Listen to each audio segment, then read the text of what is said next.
Welcome to Archangel Revelations and Prophecies 444. I am Gat, your host.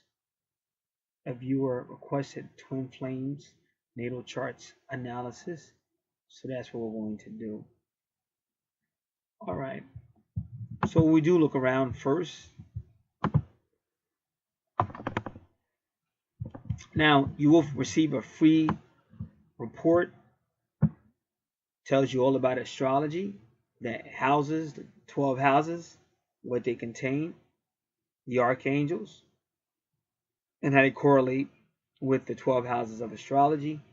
So that's for your information. It is a free report for references purposes only. So you didn't pay anything for it. It's just a free report given out. So if you see typos, just remember it's a free report. Now,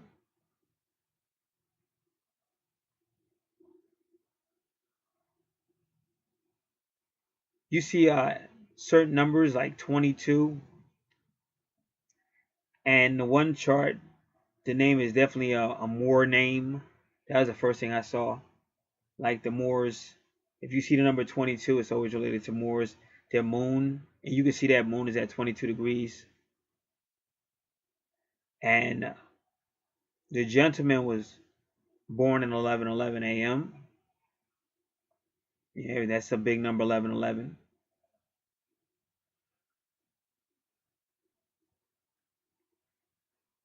So you definitely see a lot of synchronicities.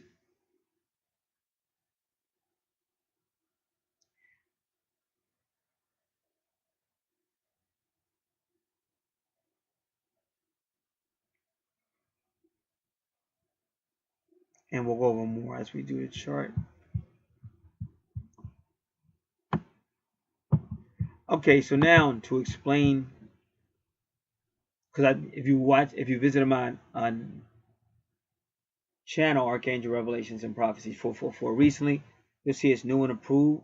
So what we will be doing is explaining each house.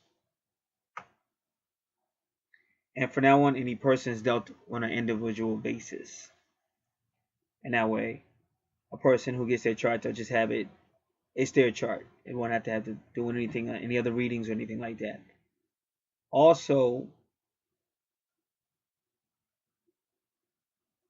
how the chart is done, of course, the chart on the left is always going to be the first chart that's done. And that's where everything's going to get explained. Now, this is why it's important to take notes, because it's going to be a lot of information. And many times somebody says, he didn't cover that, but he did cover it. But if you're just listening, you know how the mind works. You'll space out, whatever, and you won't hear it. If you're taking notes, you'll have it. When we get to the second chart on the right, we've already explained the symbols and all that. We've already explained what the houses are. So, of course, you're not going to be as long on the second chart. Because if that was the case, we'd be here forever. Anything that goes past 4 hours, well, really 3, is usually a problem because you start losing audio and everything. And also there's time involved because you have to consider the time that's given. So it could get really expensive. So you will have your charts and you'll have all the answers regarding relationships, past life, soul, families. Everything, you will have it. But again, it's up to you. Once you have your chart, it's up to me to make sure it's thorough, which it will be. But then once that, it's up to you to make sure you take the notes and have that.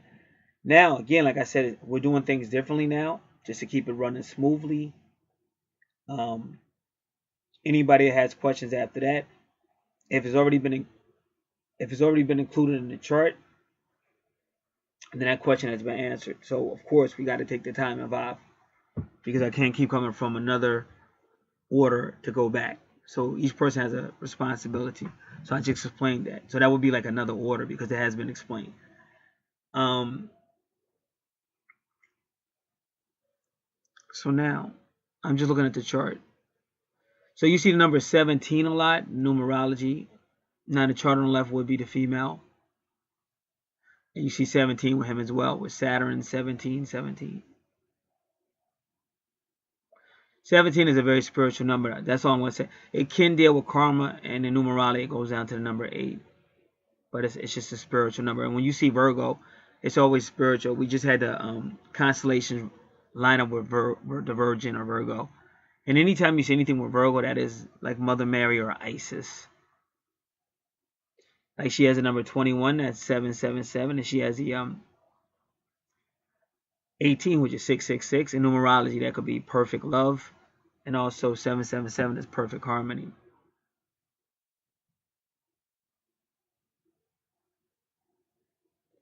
And as I said, the number 22 is usually twin flames, or that's the number for God's people.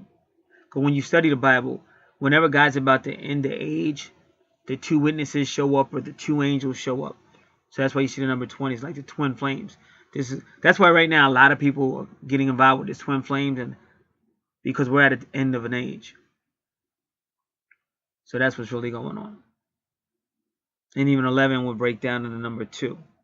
So you see 2, that's the couple again. And the number 23 again is a connection with the Sirius constellation. And that's why you see basketball players reading the number 23, and that's also the God incarnate number.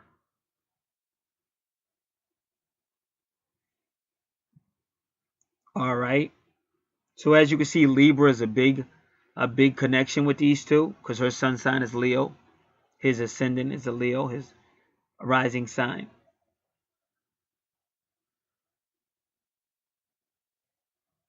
Now, I'm at the first house on the left, which is her chart. AC is the ascendant, where the sun was at over the horizon when she was born. The east point is also another location of the sun. So if she was to do her horoscope, she could do her sun sign, which is Libra, but she could also do her rising sign, which would be Scorpio. Now, first house is ruled by Aries, and it's how people see you, your personality house. Some people call it the mask house. And as you see, she has that 666 there, 18 degrees in 2 different locations. So we're already dealing with a psychic person, and she can do telepathy, she can do dreams. Some people even talk about astral planning. So the first thing we have to say is everything that's going to be in the 8th house. A lot of times when I do this, I have somebody say, I know astrology and things like that. And of course, but it's a lot of people listen to this channel, or a lot of people hear this video. And so I explain everything, of course, because you never know that somebody will say, oh, you didn't explain that. But when you talk about the 8th house, first you're talking about Scorpio. This can be a highly sexual sign, but it can be a very doubting sign, accusing sign. It'll become more loyal as it gets to know you. Anytime you deal with Scorpio or Pluto, you're dealing with great transformation, great change, great power, but it can be power struggles, obstruction. Scorpio rules the 8th house. Can also be called the soul house. This is a depth, such as owing people money, taxes, other people's money. Birth, death, resurrection, reincarnation, rejuvenation. Again, anything psychic, anything hidden, secrets, mysteries, the occult, secret knowledge, higher sciences, alchemy, all forms of mathematics, chemistry, investigations, research. This could be the house of finance, karma. A person might be an agent for a type of group, an agent for a group. It's power, so you always have any type of leader, management. It can also be like obsession, addiction, animalistic behavior, a primordial activity, anything freaky stuff, anything sexual, freaky.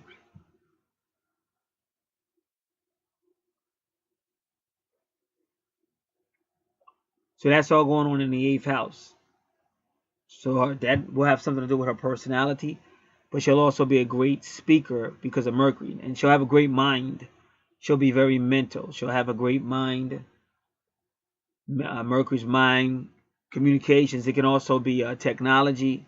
Like sometimes you see people on YouTube, females, but they're real good. Like they actually do their own videos and do the editing and stuff because they're real good with technology. Because everybody's not like that. And then when you're dealing with Neptune, you're dealing with idealism, but when you see that, you have to be very, very careful. Drugs, alcoholism, this is all the 8th house, especially with Neptune, and addictions. So, for the first house, what we're going to look at is Neptune and Scorpio. Because I always get second opinions as well.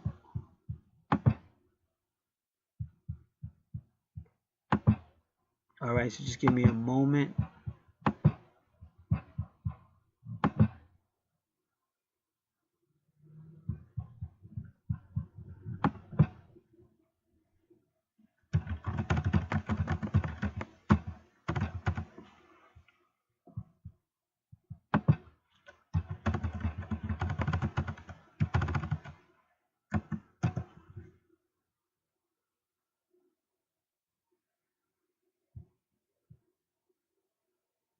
Alright, let me just look at it.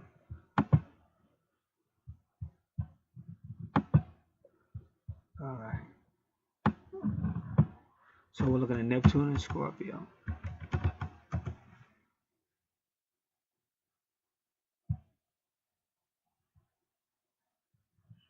Alright, very good.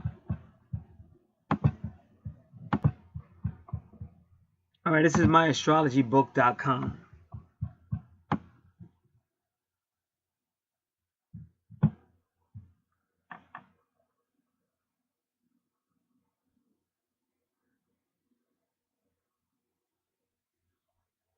So this means this person is going to have powerful psychic side of life, but it's also escapism. Drugs, alcohol, sex, meditation, and spiritual practices. And again, they even said, like, they mentioned the 1960s. Because somebody might say, oh, well, you know, that was way back. You know, so just letting that know. The path through Scorpio is transformation or degeneration. And not only was the choice intense, because there's going to be a lot of power and intensity with Scorpio, but Pluto as well. And again, make sure you're taking notes, because when we get to your 8th house, we've already explained what it is, so we're not going to explain it again. We're just going with what's ever in your 8th house at that, but we're not going to go back to your 1st house. So your 1st house and your 8th house are going to be very similar, sharing that same power energy because they're dealing with Scorpio, and Scorpio rules your 8th house, and Pluto rules Scorpio. The path through Scorpio is transformation. Okay, we said that. But it also talks about incarnation. Because, see, you got to understand, when you talk about anything with Neptune, that's travel. Anything with Scorpio is also travel.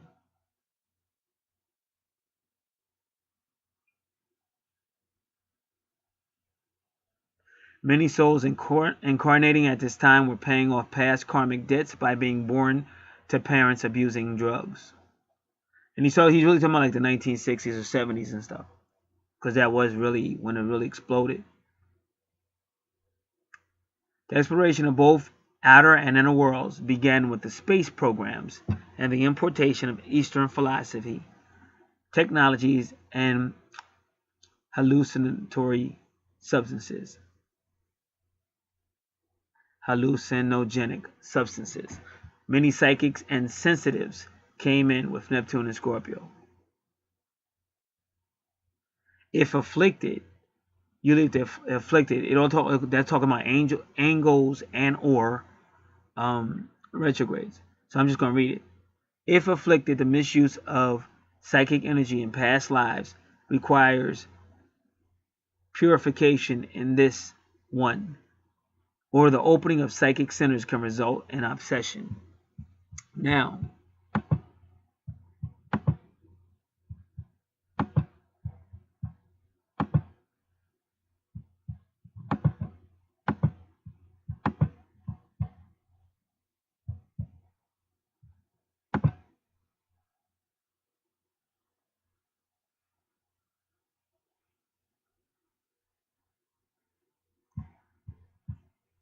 so I don't see any afflictions, just so you know, but I'm still going to read it.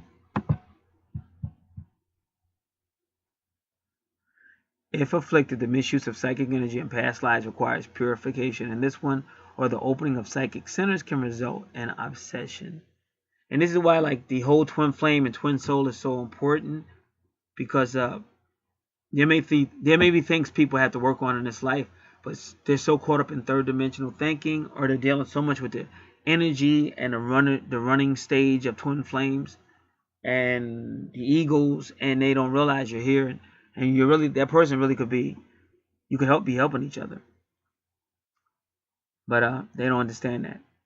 And like I said, it's very powerful energy, and if a person doesn't want it, that help, or they don't feel they need it, it could be really frustrating for anybody involved, including guys like me, because we are trying to help. But it gets ugly. That's all I want to say. It gets very ugly. So then you have to worry about yourself, business, and everything. It's only so much you can do, because the person's got to want to help. Now, afraid of the dark side of life, you are interested in esoteric. Unafraid of the dark side of life, you are interested in esoteric religion, the mystic, and the occult.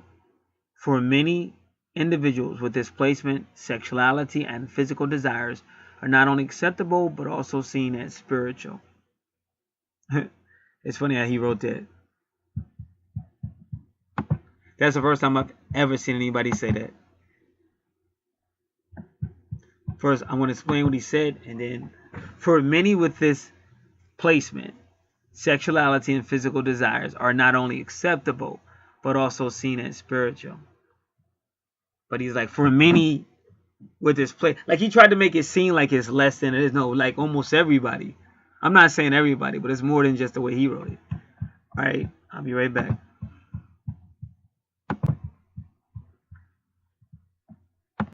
Okay, so that is your first house. Neptune also reads Pisces. So again, you have Scorpio, which deals with psychic abilities,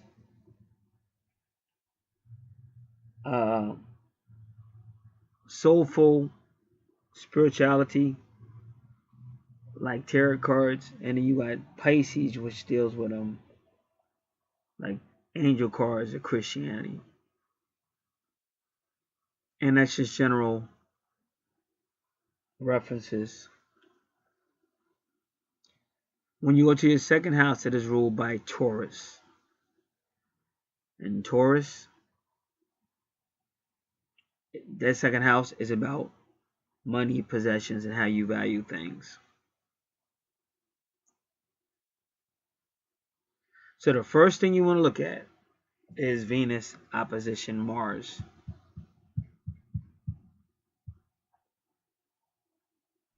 Well, in fact, let's not. Let's look at Sagittarius in the second house first.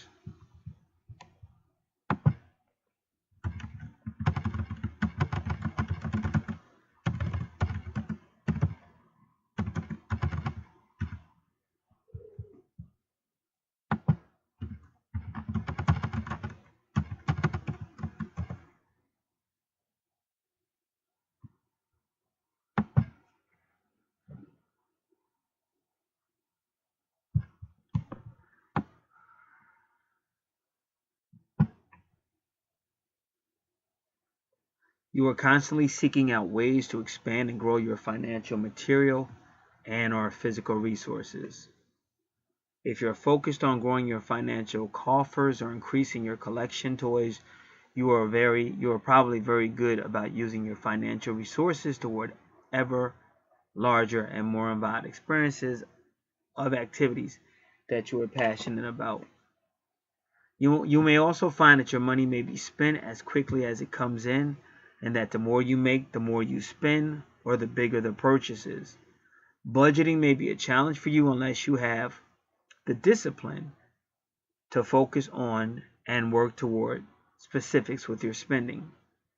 If you are spiritually minded, you may find yourself seeking proof of truth and faith through your ability to generate your survival resources. Since Sagittarius is a mental sign, the acquirer of knowledge, here the Sagittarian must develop the proper value to the acquisition of knowledge itself. Most Sagittarians tend to develop skills or acquire knowledge necessary for themselves for their particular profession, and not from the viewpoint of a broad perspective. Here the opportunist comes into the picture, where the value of knowledge is stressed only from the viewpoint of how it can help the Sagittarian get ahead in life. Since this is the second house of materialism, the Sagittarius tends to be very materialistic, because that's the second house. Money, possessions, how you value things. The Sagittarian tends to be very materialistic in the acquiring of knowledge itself. In many ways, it is very easy for the Sagittarian to demonstrate some of the negative qualities of Taurus, because to the Sagittarian, anything he has or anything he knows is a reflection of his own success. Sagittarius is a fire sign, and part of its outgoing nature is frequently to have a cause. With the location of Sagittarius in the second house, there should be caution that this cause does not include the collecting or controlling of people. In other words, being possessive of others, and in many ways creating dependency, which again would be a Taurian quality assumed by the Sagittarian. So they're giving you a connection with Taurus. So again, that goes back to the whole power struggle, obsession, control issues, things like that. Now, I meant to say that in the beginning, because you'll have people, because I'll get this too. I'll go over to all the charts, and a lot of times the only thing is, well, is it my twin or not? Now, like I said, if I have mentioned that, and that's why I try to make sure I double check myself, because we will get to that. But if I mention that, then of course I want to answer that question, because you have to listen to the whole chart.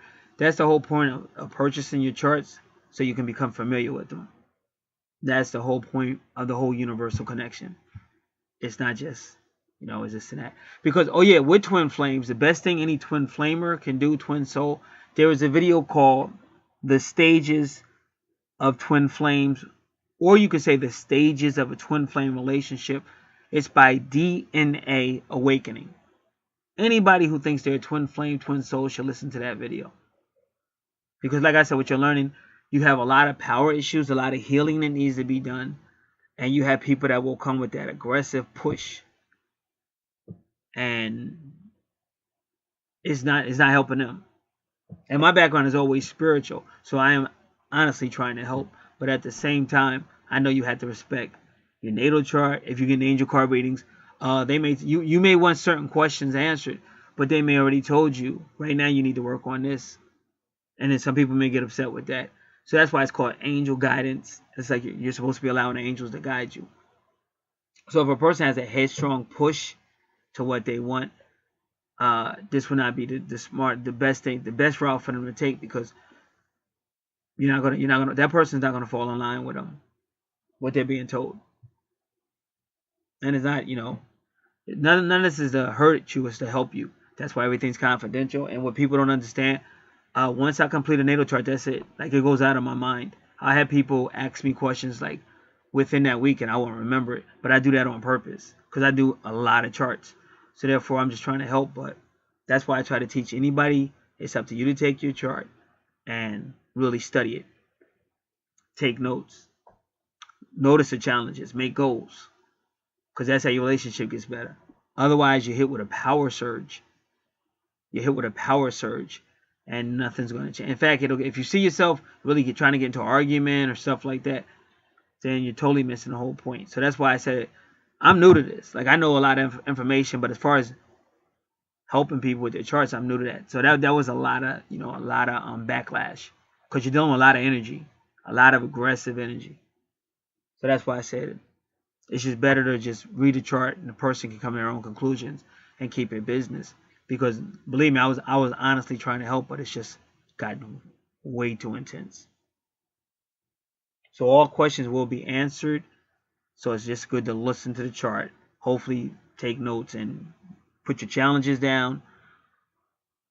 Strong points, challenges, goals. If you're really good at organizing, this section is for what my chart said about finances, relationship, spirituality, the different levels of spirituality. When you start doing that, then you'll better understand it. But if you just listen to it, well, oh, is it my twin? Is it my twin? Wait, why are you talking about all this? No. Because it's like gold. Like, some people just don't realize it because they're obsessed with that whole twin flame thing. It's like, this is your goal. This is like your predictive prophecy for your life. So you want to have it. Even if you don't listen to, a year or two from now, you may really want to be, well, I got a chart. Yeah, I got a chart 2 years ago. And now you're more aware, you're more interested. So that's why I know what I'm doing. And you paid the money for it. So You see, one of my videos did say at one point, know what you're paying for. Like, don't just say don't just use this for one particular thing, because you might save yourself a lot of trouble in the long run if you're finding out about possessive things and controlling and all those issues. That could save you a lot. And believe me, those are the same issues that'll destroy any relationship. So that's what the whole point is, just trying to help you. It's a message. Like, this is really your Bible. It's your personal Bible from God, from the Creator, from the universe. All right, now, third house is Gemini, ruled by Gemini. This is your communication house, short travel house, your creativity house, your mental house, your multitasking house, your sibling house, your environment house is Gemini. Now you have Capricorn there, which really Capricorn rules your 10th house, which is career and reputation. So that's also in your third house. And Capricorn can tend to be serious-minded. So in those areas I just mentioned, it could also have to do with your 10th house, because that's your Capricorn is. And it's also showing that in those areas you're somewhat serious-minded.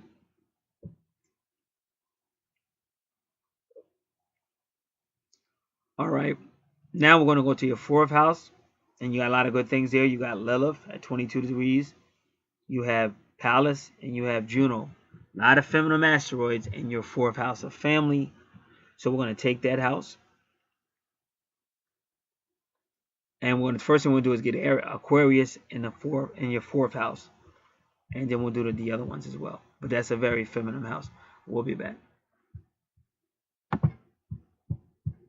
Okay, now when you see the Aquarius in the 4th house, that's real unique. But what it is, this is a person who definitely is trying to help the community around her, whatever that community is. It could be the family, but it could also be community causes, because I see Pallas. The asteroid Pallas is also about helping community issues. It could be womanly issues, but it could also be like children. But these are community issues. So this person is fighting for the community, and they may even use their own home, because Aquarius rules the 11th house of friends, associations, and groups. So she may at some point have used her own home for that. So you got to remember, when you get your natal chart, this is from the time you were born up until now. So that's why sometimes with some people, some of the stuff that's being said, it may have already happened, and they may have forgot, because it could be 20 or more years ago. And then some of the stuff is happening like currently, and then some of the stuff could be future. Only that person would know that. I can only report what I see. Now, so what's interesting is, so her 4th house, her family, and in this context, is the people she's with in that group and things like that. So when we get to her 11th house, we'll look at it again. But I'm going to look at it real quick. 1, 2, 3, 4, 5, 6, 7, 8, 9, 10. Yep. So if you notice that her 11th house is right where you got that 17. That was the first thing I noticed. And then he's got the 17. They both got the Virgo, Pluto, Uranus thing going on. So Juno is, that's where she met that person. That's where she would meet this person in some type of Aquarian activity, meeting together. And Aquarian can be associated with New Age stuff, but not always. But it's just community activists and stuff like that. And see, you see her Lilith is 17 too. So when I see it like that, that's like powerful. Especially Lilith. A lot of people underestimate Lilith, but she's probably one of the most powerful items that you're going to see on a natal chart. And she's got her 22, which is a twin flame number, and then you got the 1111, and he's got that 1111 at the time he was born. And then you got 17. So just give me a moment, because I'm going to try to do something.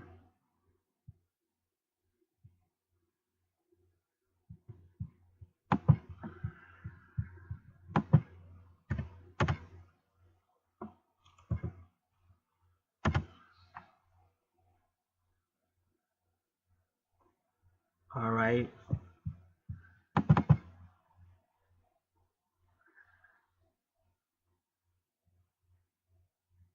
So I want to read about the number 17.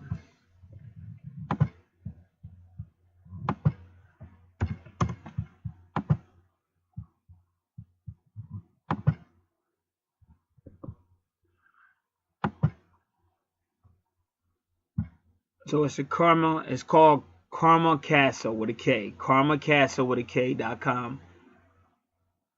So it's not the castle's not spelled with this letter C, it's spelled with the letter K. KarmicCastle.com. It's the Star of the Magi. That's the number 17, the Star of the Magi.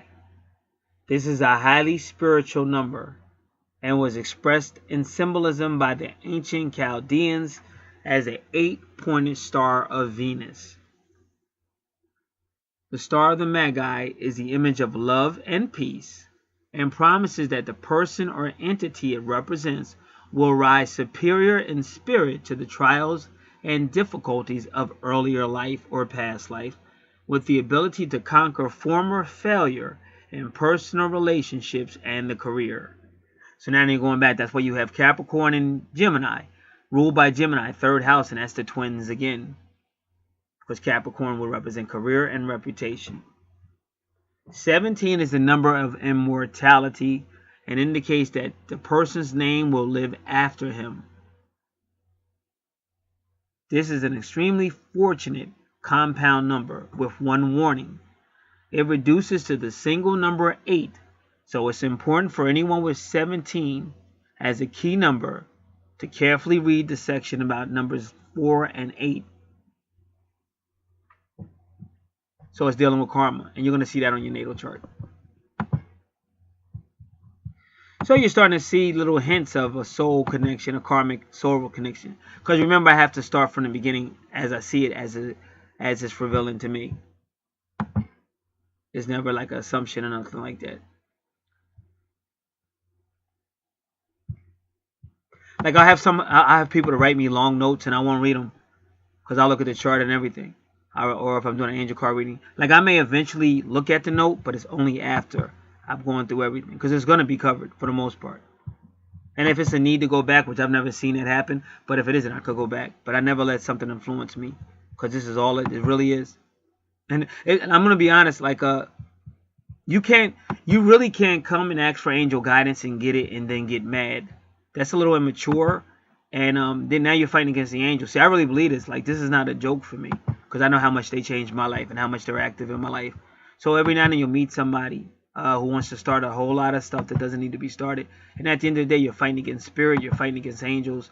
You're letting your egotistic or whatever going on inside of you bring you somewhere. And I've been doing this for decades, so I'm pretty straight with what I believe. I could care less about that other stuff. I'm trying to help. Like I said, I'm always going to say I'm trying to help. I'm not looking for World War III. Okay. So that's very wonderful. Very wonderful. And you see Lilith is down with that, and then so is Pluto. And Pluto rules Scorpio, and so is Uranus. And Uranus rules Aquarius. So like these people could almost be called like New Asian people.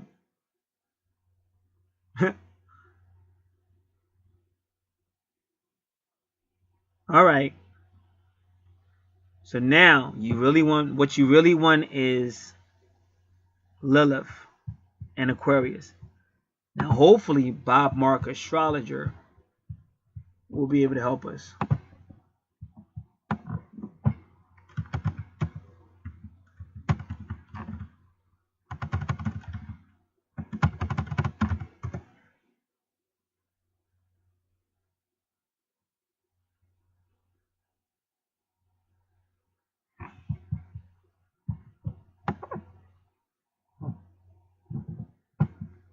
All right, we'll try this one.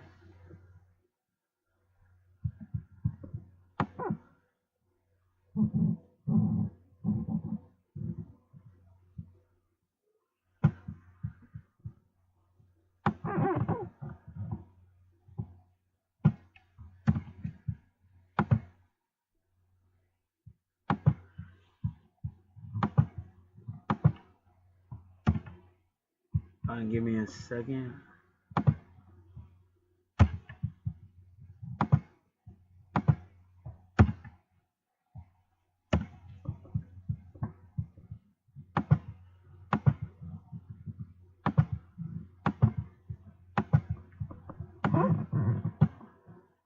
With Lilith in the 4th house, the family and heritage we come from centered on some of or all of Lilith's themes in one way or another. It could be that a particular family member ends up representing Lilith for the entire family, or that the family as a group experiences Lilith in a direct way.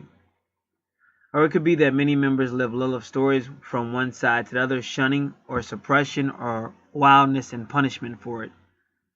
Now, this might sound like many people's families, but there's an edge with Lilith.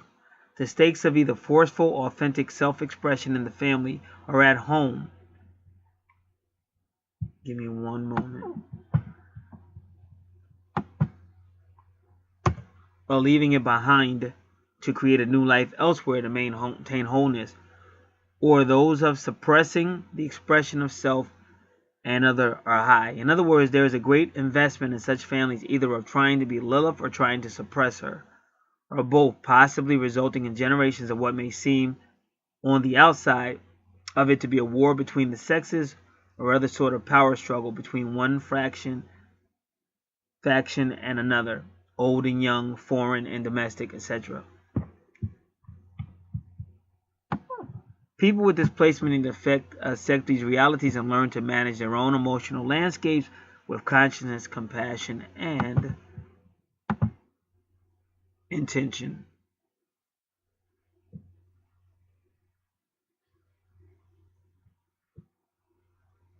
So we definitely see a social concern now. I can see that. You can definitely see a social concern. They're not necessarily in a negative way.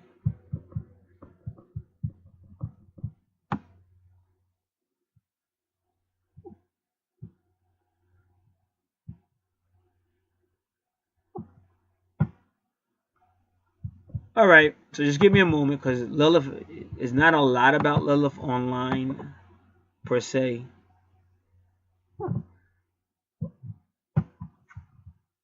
So you just have to be patient and look around, and sometimes something will pop up.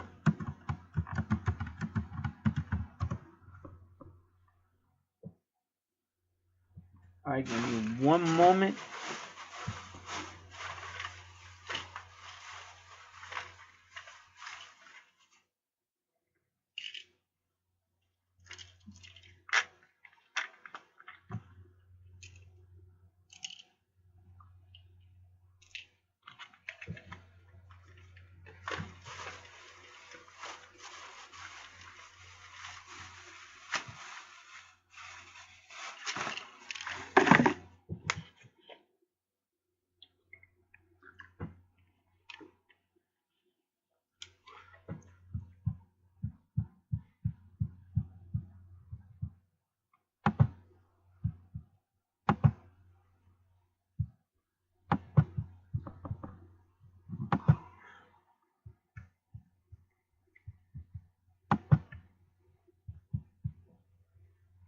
So what I'm doing now is opening up a few websites.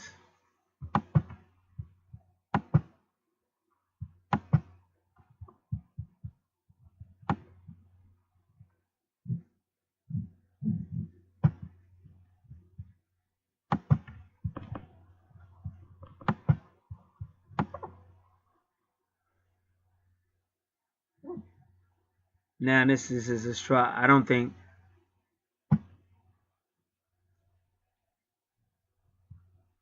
this is interesting. So this is the first time I've gotten this many responses for Lilith. So I'm just gonna take my time a little bit, because you want to really get a good website.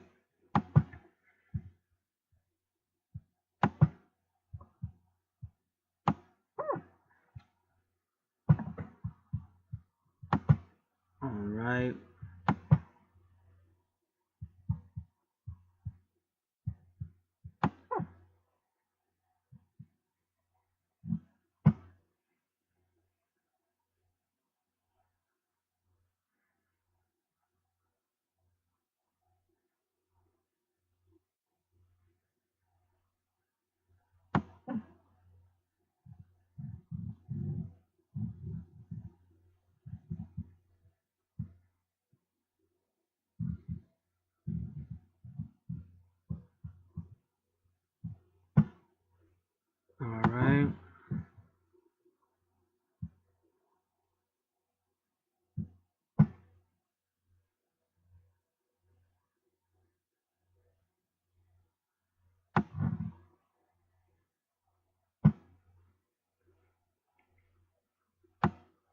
They're talking about women with the Lilith sign. Lauryn Hill.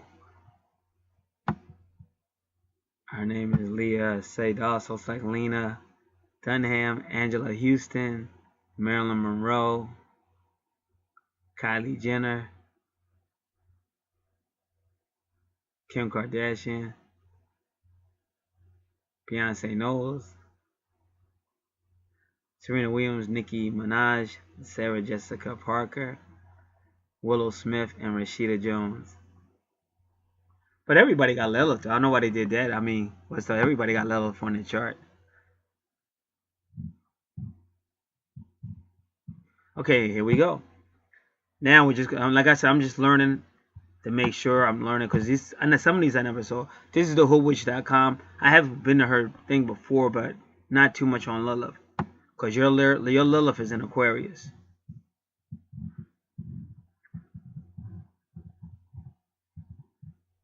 In Aquarius, Lilith is the embodiment of rebellion. Conventional notions of sexuality and romance bore them. At best, Lilith in Aquarius inspires artists, politicians, and visionaries far behind their time.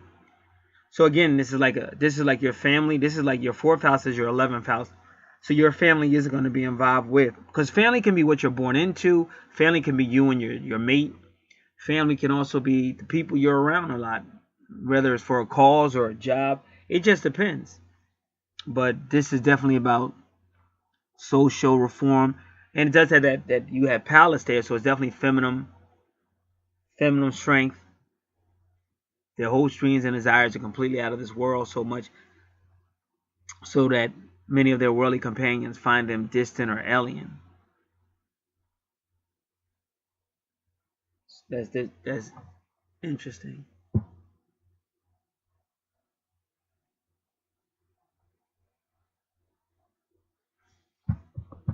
So that one reading, that one page, that one website, that it may cause diversity in the family for different reasons, different divisions for different reasons. Now this one says, this is scribd.com, SCRIBD.com. Lilith in Aquarius lets you misjudge your friends easily. Probably you have completely wrong misconceptions of them. Probably you have completely wrong conceptions of them, of what your friends think about you. You strive for autonomy with manipulative methods and psychological tricks. Reject all too tight interpersonal relationships and consider partnerships and relations rather as friendships. See, because anyway, Aquarius wants their freedom. They're very high. Sagittarius is the same way. So that's why it's stuff like this you take notes for, because this is stuff that can cause divisions, which the truth of the matter is, people, you're going to have divisions. And that's why I try to encourage people with twin flames, because you get people that don't understand it, and they really think it's going to be like, oh, great sex and great love.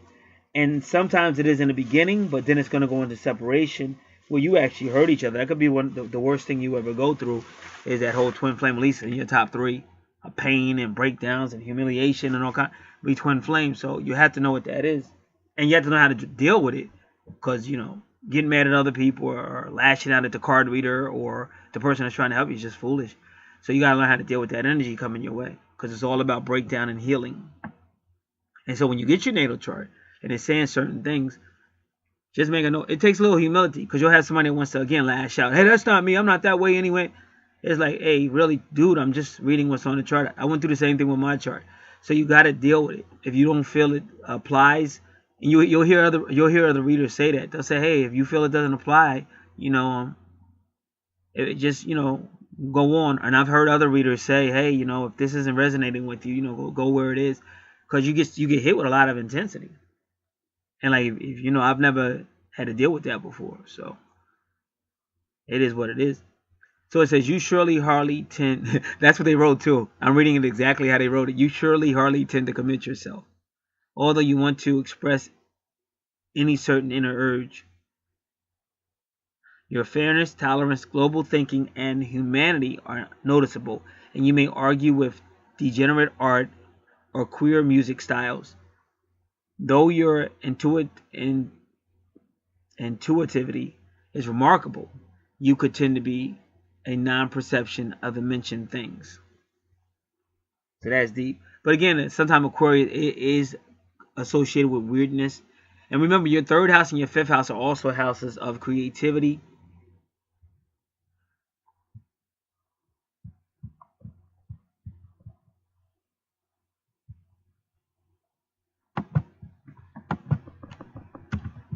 All right, give me a...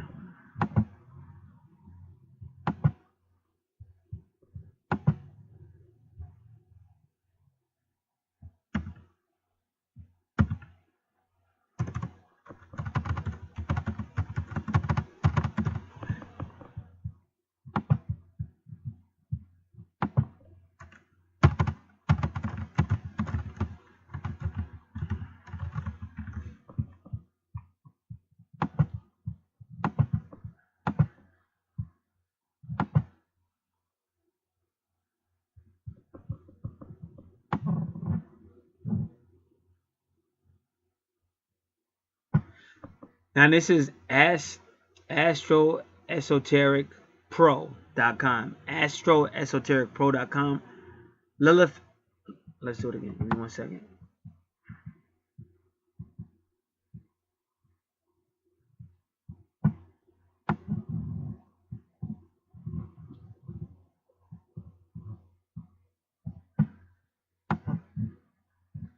Lilith in Aquarius.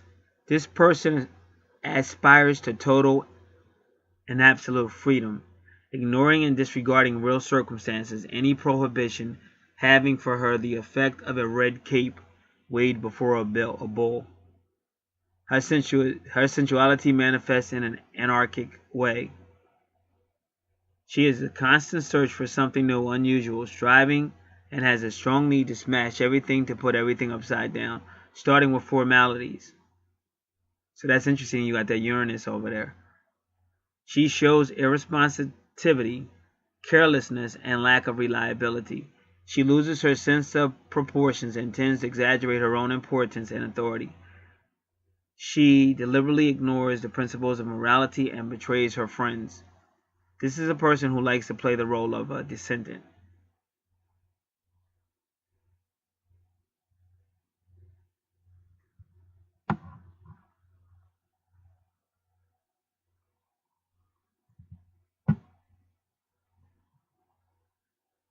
Now, I'm reading something else about Lilith, but they're saying if she's psychic, she can immediately recognize unreliable people. Knows how to use living water and dead water, and has a brilliant ability to renew and transform chaos.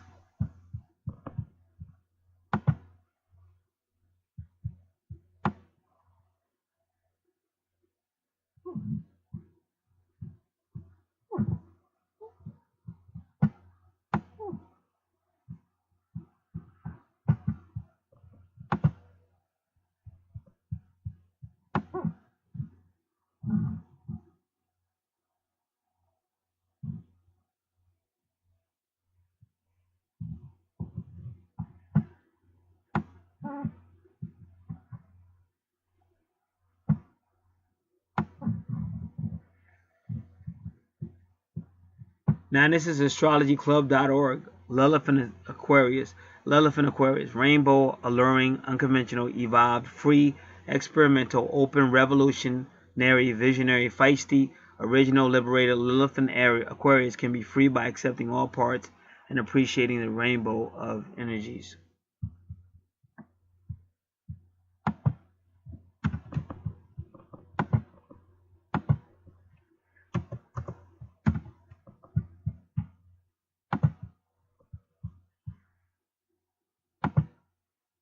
All right, so now we will continue.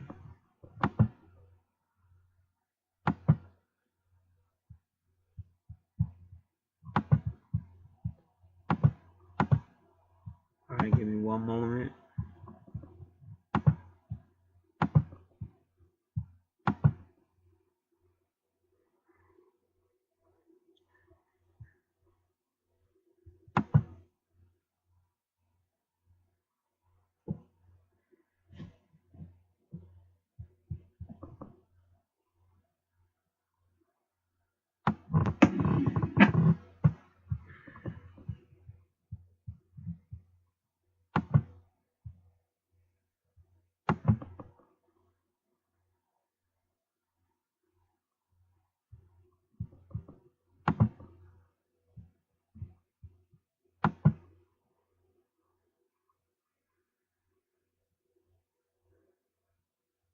All right.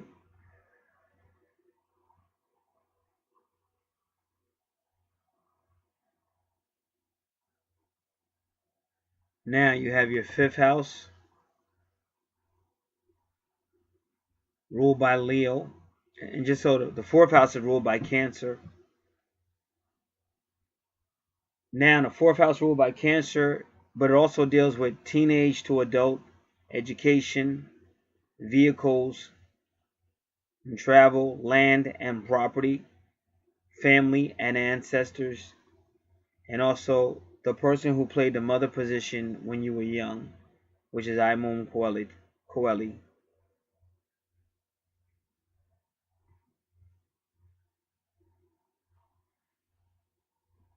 Now your 5th house is ruled by Leo.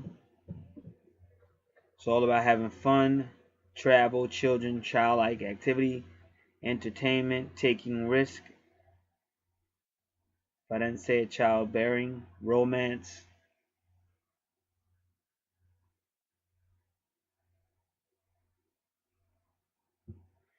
When you see Chiron retrograde, that means a place where you'll have trouble healing.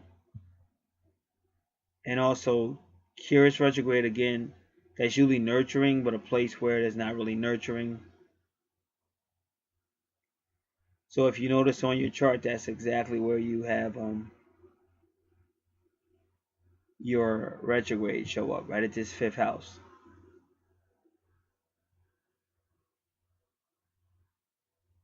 So we're looking at Pisces and Leo.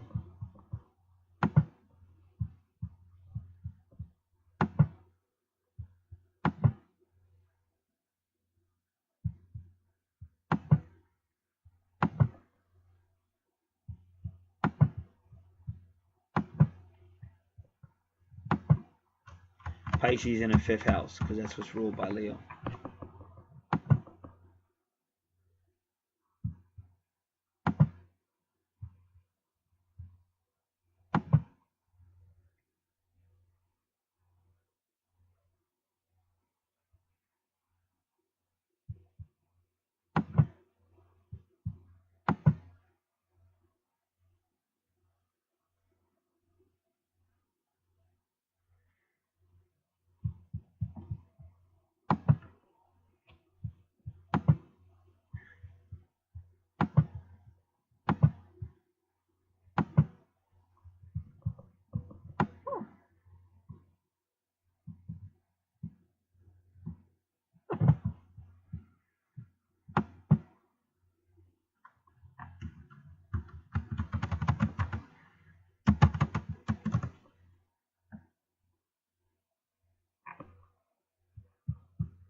So Pisces in the 5th house, you need hobbies that allow you to fully express your creativity. So this person could be a very highly creative person, but it can be difficult for you to figure out what you should do. You need to remove any blocks and let yourself go. In love, you can have a hard time figuring out what you want and can be attracted to people who need to be saved or who will save you. You are willing to do whatever it takes for your children, but you can sacrifice too much.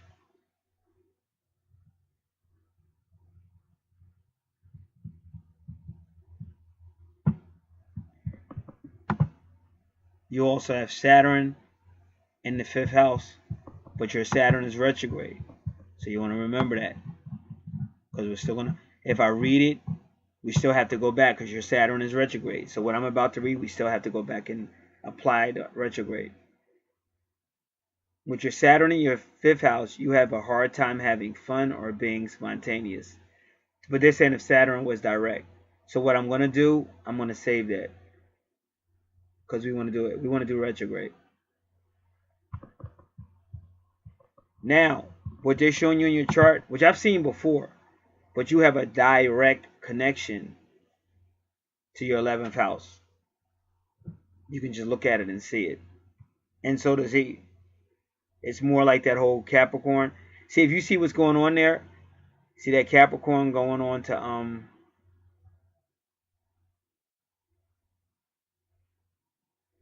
the 11th house. So like I don't want to jump too far ahead, but you're already seeing that because if you notice, you got nothing in your 3rd house except that Capricorn. So he's probably more standardized than you, and you're more like wavery or want to go. And so that's what you got going on. And in that course, there was some type of hurt.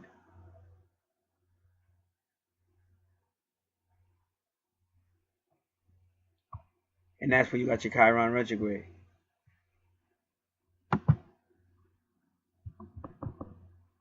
So let's read. What I want to do is go back and look at that again. You need hobbies that allow you to fully express your creativity, but it can be difficult for you to figure out what you should do. You need to remove any blocks and let yourself go. In love, you can have a hard time figuring out what you want and be attracted to people who need to be saved or who will save you. You're willing to do whatever it takes for your children, but you can sacrifice too much.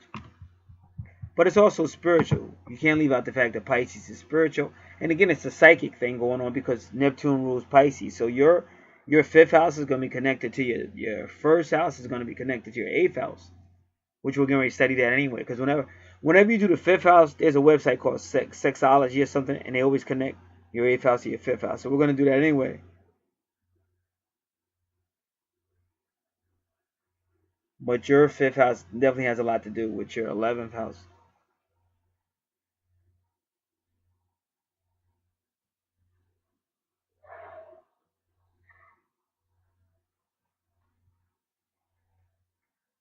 So right now I'm going to try to find the Curious Retrograde website.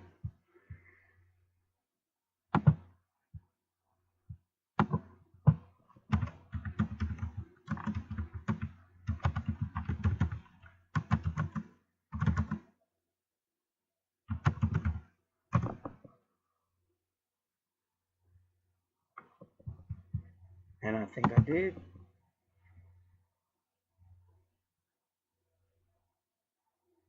It's a little different. I believe this is what I'm looking for.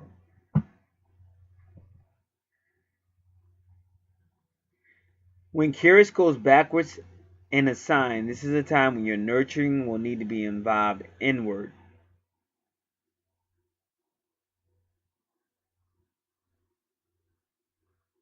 In essence, Curious retrograde does not bode well for relationships, and that's what you're seeing here, especially if they are codependent in the first place. Someone could unexpectedly withdraw their affections or try to break an emotionally unhealthy cycle by behaving dramatically different. See, this is where you have a lot of concerns and issues in the fifth house with those retrogrades. So that's the 5th house of fun, but it's also that Leo energy, and that's also the children house or somebody acting really childish. Because that's a lot when you see Saturn retrograde, especially in the 5th house. That's advice they're probably going to give you because I'm pretty sure I saw it before. But we're going to see if we can find it again. Addictions and abusive patterns of behavior also tend to be more apparent when Curious goes backwards or retrograde. Romantic relationships in general will seem a little colder. So that's the hurt. That's the Chiron hurt, and that's hard to heal. And you got to make that perfectly clear. It's hard to heal because somebody will say, "Oh, people see Chiron retrograde and they say, no, that's not true." Yeah, believe me, it's pretty much true. Not saying it can't be healed. I did not say it can't be healed. I said it's hard to heal. Usually the message of Curious retrograde is to go inward and cultivate your ability to unconditionally love yourself. if you want to be a better love to others. Instead of being a fountain of sympathy and understanding for everyone else, because see, that's Pisces, that unconditional love. Like say, oh, they'll do anything for the kids, or somebody will come to you with a sob story and you'll fall for it. Of semi-understanding for everyone else. Focus on fulfilling your own needs. This is the best way to encourage others to do the same, and you'll still be helping them by decreasing their dependent tendencies on you. And they're kind of implying that's what it was. Maybe the guy was a little too. Because like I said, your fifth house is going right to your 11th house, ruled by Aquarius, and that's what you see in your fourth house, Aquarius, and that's where you have Juno, serious relationship. So pretty much it's the same guy. And maybe he was a little bit more Capricornian, a little bit more wanted to be a little more serious. Like if you've got a Capricorn in the third house, that's the guy. I called you, you didn't call me back. And then who's ever, because it could be a guy or a female. I want to make that perfectly clear, because I do a lot of videos, so people will think I'm saying something when I'm not. It could be a guy or a female, but it's the Capricorn is the one that's calling. They want that communication. They're a little bit more serious. That's that Saturn, and that's why I heard Saturn's retrograde in the fifth house, because they want that order. Hey, I called you. Where were you, and stuff like that. And like a person with a lot of Aquarius energy, or even Scorpio or Sagittarius, like, okay, you call me, I didn't call you back. I'll call you when I call you back. Like, what's the big deal? They ain't trying to hear it. So that's what you see kind of coming going on. But when you see retrogrades, those auras, it can mean a past life situation, or it can mean like a hurt. Like for Chiron, it means hurt. So something happened where it needs healing. And when I see that, the first thing I want to look at, well, your Juno was fine. We already looked at your Juno. Because sometimes if your Juno is retrograde, that means infidelity. Also, they say if you deal with plants or crops, Curious retrograde can mean you have a problem with them. Poor crops. It won't grow and stuff like that. That's Curious retrograde. All right, so Curious retrograde in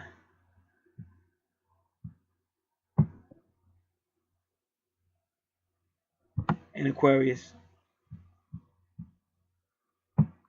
When Curious goes retrograde, you may find yourself tightening your belt financially. So they're going back to your second house. Let me make sure. Curious retrograde in Pisces, not Aquarius. So we're going to go back. And Pisces. The effect of Curious going retrograde in Pisces, you feel a little less socializing or entertaining at home. You could also experience some stress with your pocketbook. If you are single, you may feel a little lonelier than usual this summer, or just lonely.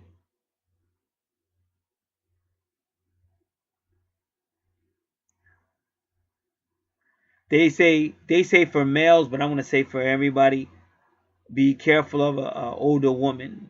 An older woman could have a significant thing, because you also got that Chiron retrograde. You got to remember that, because what made you Chiron? What hurt you? And it could be past life. I'm just telling you. But they said beware that older woman when you see Curious retrograde and Pisces. That could be older woman, and it can also be infidelity, because that's usually like what breaks a person's heart.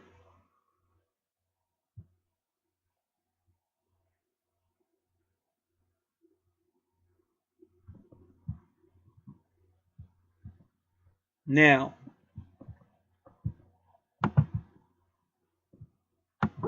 we'll look at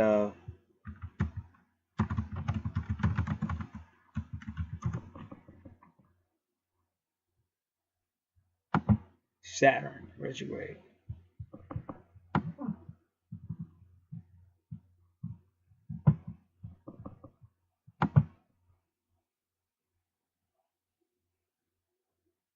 Saturn is one of the two social planets. Jupiter is the second one. Saturn slows everything down. But in a retrograde, it can be a tough task master. It can make us work harder or take longer to think things through for both our actions or the events occurring around us. There is no shortcut during this time period, and details Detailed plans shouldn't be rushed. Take time to breathe and do things right the first time. So here goes. Issues with authority may be the forefront during the retrograde, because he wants some more standard, more order, but because of your placements, to you, ain't nobody controlling me. And plus, it could be. I'm not saying it is, but it could even be abuse issues, which is why a person acts that way. So him saying, "Hey, I called you at 8. You know, where were you? I called you again at 10:30." And you're like, don't want to answer the question. You're like, inside you're saying, why, you know, what's the big deal? Why? Or you might even say it to him if he keeps pushing. So that's issues that's going to come out. So definitely going to be issues with authority. And in that case, in my opinion, he's dealing with that. He's dealing with that Capricornian stuff, which is ruled by Saturn. He wants order. He wants structure. He wants to know. And you're dealing more with the Scorpio, Sagittarius, Aquarius energy, and Pisces in the 5th house, which is I'm a grown woman, and you're not going to be telling me what to do, and don't worry about working on legal matters such as contracts or deals may be delayed because of Saturn retrograde. Deadlines may be extended, and you may find yourself working on something you thought was already complete. So if Saturn is retrograde on your chart, you may always be in conflict with authority. And also, like I said, even with I would just assume you've had church issues. You've had church issues or some type of religious issues too, because that's Pisces right there. And then when you got that Saturn, once again, church authority, church things. You may feel persecuted by your boss or upper management. You may abuse your own authority or position. You may have difficulty in setting limitations or following them, or determining the limits of others, because they already said your children might kind of run over top of you. Around you, you may have problems with voicing your opinions to those in authority, therefore allowing yourself to be victimized. Patience will also be a lesson. From past life experience, you may have had a lifetime of an abusive situation, either as a victim or abuser. You may have been a prisoner, enslaved, or you may once been an abusive ruler. Along these situations, you were probably immensely impatient, looking for an easy way out of being abused, or looking to make your life easier by making others do even the simplest task for you. To overcome these lessons, you must learn the lesson. Remember, because people say, what about karma? So when you see retrogrades, that's usually lessons or past life lessons or karma. So to overcome these lessons, you must learn the lessons of patience and the accountabilities of being a leader. If you feel abused, hold those in authority accountable for their actions. If you can learn to constructively voice your concerns and opinions, the rewards will be great. You will be able to take control in this part of your life and end the cycle of victimization. If you are abusing your authority, you must learn to respect those around you rather than continuing in an unrestrained lifestyle.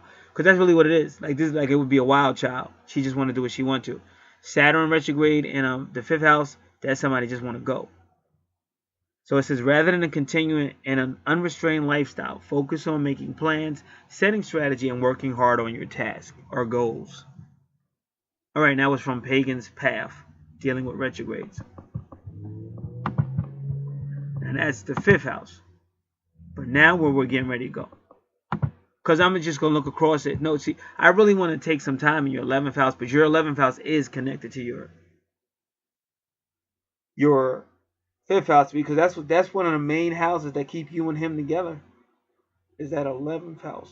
And like I said, that's probably where you met this guy, or will meet this guy, with some type of social stuff, or where you met this person. And remember, social is anything. It could be anything, like more power and all, woman power, or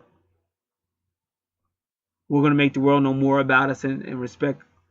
All of that is Aquarius, social issue. And like I said, Saturn is a social planet. So it's apropos to what's going on with it on your chart.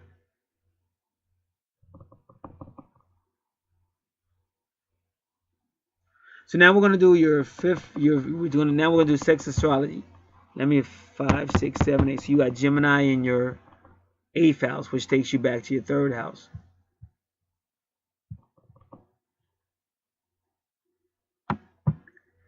Alright, so let's do it again.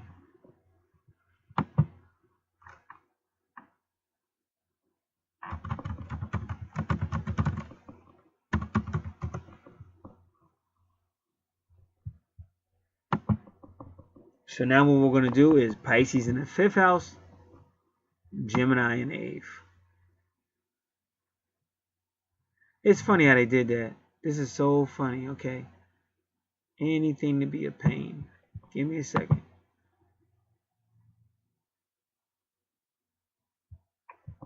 I'm going to type it out. Gemini.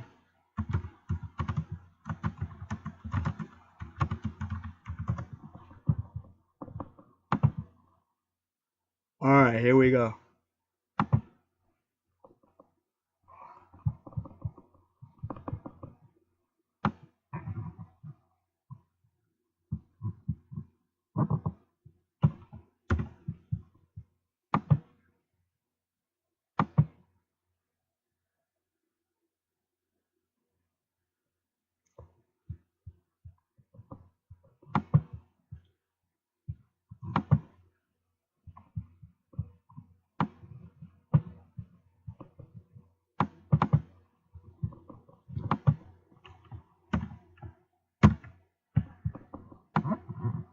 If Pisces is in your 5th house, then you'll approach love, sex, and dating in an emotional, imaginative, and enhancing way. And see, again, you will be a dreamer in these areas. You'll be somewhat very idealistic, or at some point in your life you were, or may still be, because Neptune is gonna. But they call Neptune a deceiver, because Neptune is a dreamer. And what happens? You have people say, "Oh, this is the way it should be. Oh, life should be," but life's not always like that. Because you might say, "Oh, I gave 100%, so that person should give 100%," but they may not. So that's how Neptune is a deceiver. You may have a difficult time seeing your lovers clearly, having a tendency to place anyone you're dating on a pedestal of perfection with full godlike status. Because remember, Pisces is a spiritual sign. If Pisces is in your 5th house, there's a yearning for deep soulmate connections, so your sexual relations are likely to be more transcendent than most. You'll be able to surrender your body and soul completely during sex. If you have Pisces in your 5th house, you might date or fall in love with someone who is psychic or extremely artistic. You might also fall in love with someone who is out of touch with reality in some way, someone you ultimately feel you need to save. With Pisces in the 5th house, love can be a tone of sacrifice attached to it. Love can have a tone of sacrifice attached to it. Now, Gemini in your 8th house. You're extremely curious about exploring the depths of intimacy and sex. You might enjoy. See, like I said, but before we go to the sex part, with Gemini in the 8th house, you're still dealing with communications. Communications, all that stuff I said in the 3rd house. Now it's in the 8th, so it's going to be thought, communications, could be creativity. This could be somebody in the entertainment world. And even like I said, communications, because that seems to be big on your chart is communications, even as some type of career. Even in the 8th house, it could be a manager. So with Gemini on the sign of the cross of your 8th house, you're extremely curious about exploring the depths of intimacy and sex. You might enjoy learning as much as possible about erotic sexual pleasures, such as tantric or even more taboo sexual practices. If Gemini is in your 8th house and have a relationship, then a relationship will always begin in your mind, and in order to fall in love and ever achieve a deep, intimate bonding sex, you must first achieve an intellectual connection with your partner. Gemini in the 8th house can often thrive by talking to a lover after physical sex. Pillow talk is indeed the doorway to intimacy. Much more than physical act of sex itself, you will enjoy talking while you have sex, and might ask your partner to talk dirty to you during sex if Gemini is in the 8th house. You might also find it natural to bond intimately and with more than one sexual partner at once. Alright, so then that will be your 8th house, and we're going to stay there because you have some other things there that we are going to look at.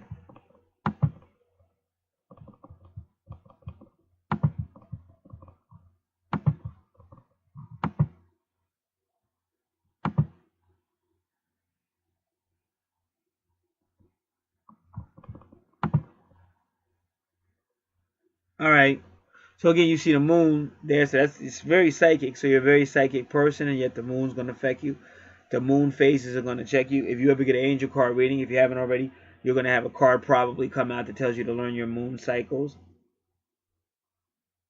And then again, see, now you see the vertex. That's the cross. The vertex is where you're going to meet a very significant person. Very important event. Very important meeting. Possibly a soulmate meeting. Or even an impossible breakup. But this is all dealing with the Capricorn, communications energy, the twin energy, the Gemini energy. But for you, it is a Capricorn energy because in your third house ruled by Gemini is Capricorn. So this dude has either his sign might be, see how his moon sign is kind of like Capricorn, still talking about the moon. And when you're talking about the moon, you're talking about soul reincarnation. Because people die, they're sucked up to the moon, reincarnated, and their memory is swiped and they're sent back down to live again. And now you're back on whatever, a different time period, whatever, but now you're back here again with your twin, possibly. Now, if you don't know about lunar reincarnation or twin reincarnation, again, just go right to YouTube search engine, look it up. Type it right in and you'll see. Because that's what you're seeing here on the chart. But it doesn't stop there. So there's definitely a soul connection with that Gemini energy. And see how his Gemini's got Juno? See, this is how you know you're seeing the twin flame chart. Because you could actually see it. And that's what I try to tell people. Usually you can see it. You should be able to see it on the charts if it's twin flame. And if it's not really twin flame, you got people saying they're twin flames, but they've never had a chart. I mean, because your soulmate can be real powerful too. Very powerful. So that's why sometimes it's good to get yours. I've seen charts where it was so hard to tell the difference. Like 3 charts. The woman in the middle, the two guys, or whatever the case might be. So you gotta really be careful. Take your time. Work with spirit.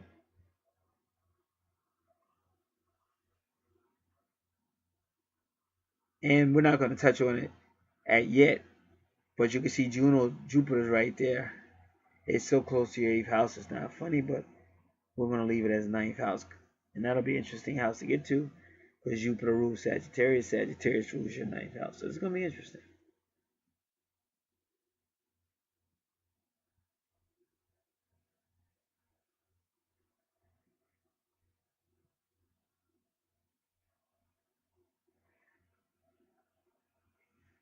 All right.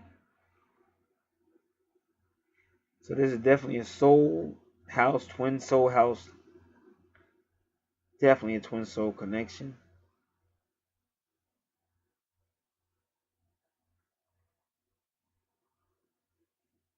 And all this communication energy. See, that's why I said she could astroplane. She could talk to different worlds, different dimensions. She can talk to her twin. Her dreams. And when she takes that energy and makes it creative, that's how she can make a lot of money if she's not doing it already.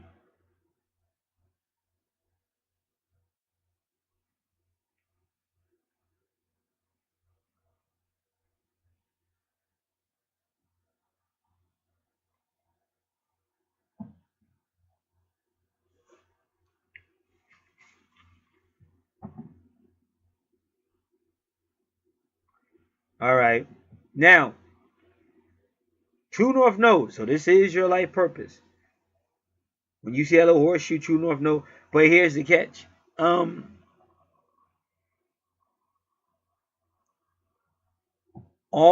This is how I'm taught. This is what I looked into it, and I'll tell you what I found. All True North nodes should have that aura. Like they should all be retrograded. They should all have the aura. I am told that if you see any True North node without the retrograde, then all that means is this was a conflict, some issues. So I know my True North node is Cancer and doesn't have the aura. And I did, like, for family, I did have family issues. So take it with a grain of salt because it's not a whole lot of, because somebody could just forget. But you can kind of assume, and I'm probably going to start doing it. I'm going to assume if I don't see it, then it was deliberately left off. But but even without your 8th house, we've already proven that. Because again, you're dealing with that Capricorn. He wants to know.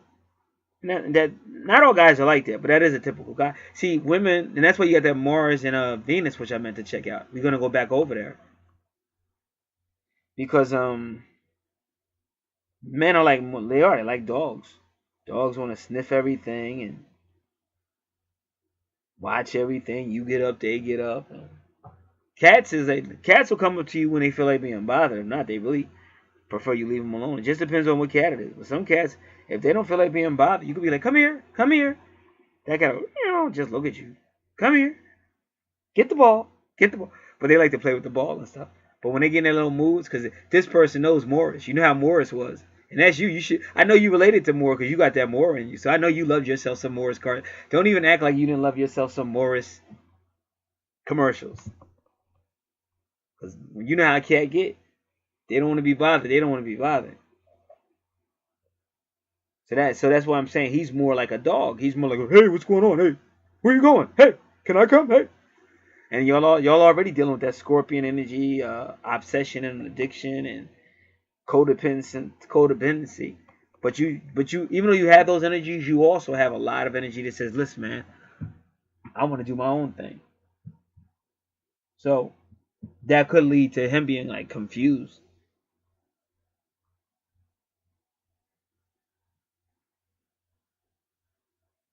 So now we got to go back to that second house because we never did the we were supposed to do. We want Venus conjunct Mars.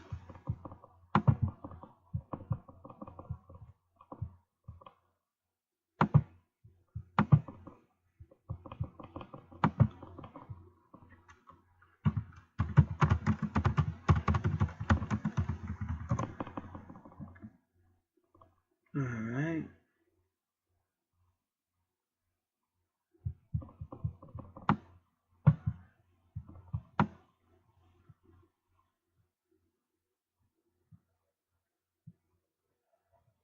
All right, this will be Cafe Astrology.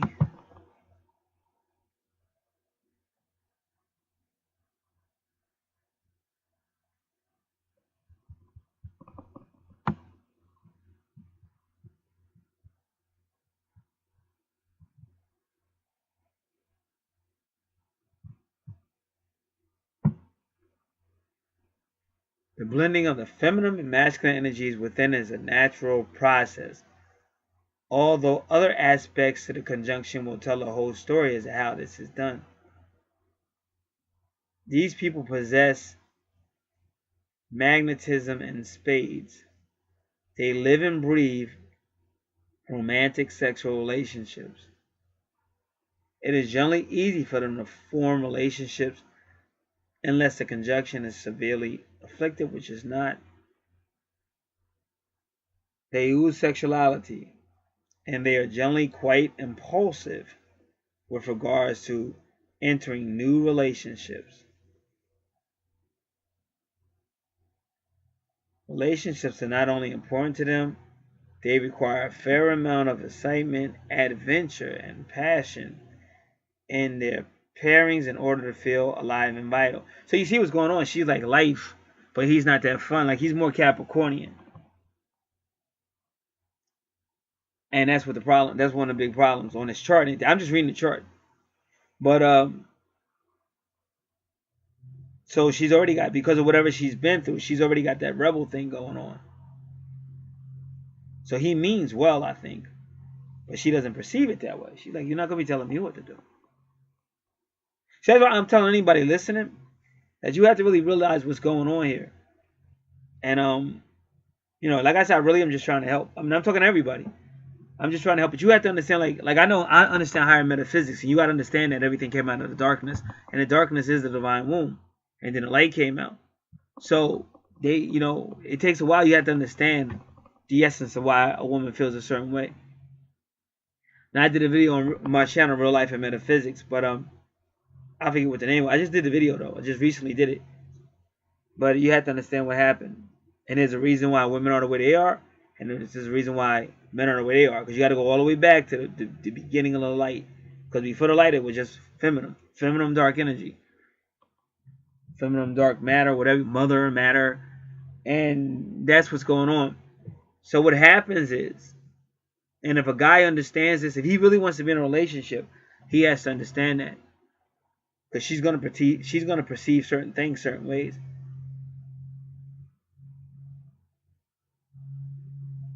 And like I said, it does get difficult, and that's why you see a lot of people meet and they don't stay together. And sometimes they stay together for years or whatever, but they might even take each other through hell for a while. Then they finally break up or whatever, or then get back together. But a lot of that is, well, you know, when you grow up, you realize the real reason. Because, you know, you get bored after a while. It's not always that they necessarily, you know, sometimes you just get bored. And I'm not saying I agree with it, but I like to be honest. I'm really transparent, and I don't like to really lie about stuff. So what I'm saying is, if she's coming from a viewpoint is, okay, this guy's getting on my nerves. He's trying to give me a schedule. He said he's gonna call me at 8. You know, he doesn't see it that way. He's like, okay, baby, listen, I'll call you today. Try to be by your phone because I really want to talk to you, whatever. And she's like, not really. Like, you don't have to worry about where I'm at 8. That's none of your business. If I wanted you to know where I was going to be at 8, I would have told you. And then it just goes on. And then if he's sensitive, because we haven't looked at his chart yet, but if he's sensitive, like, he'll take that shit real personal.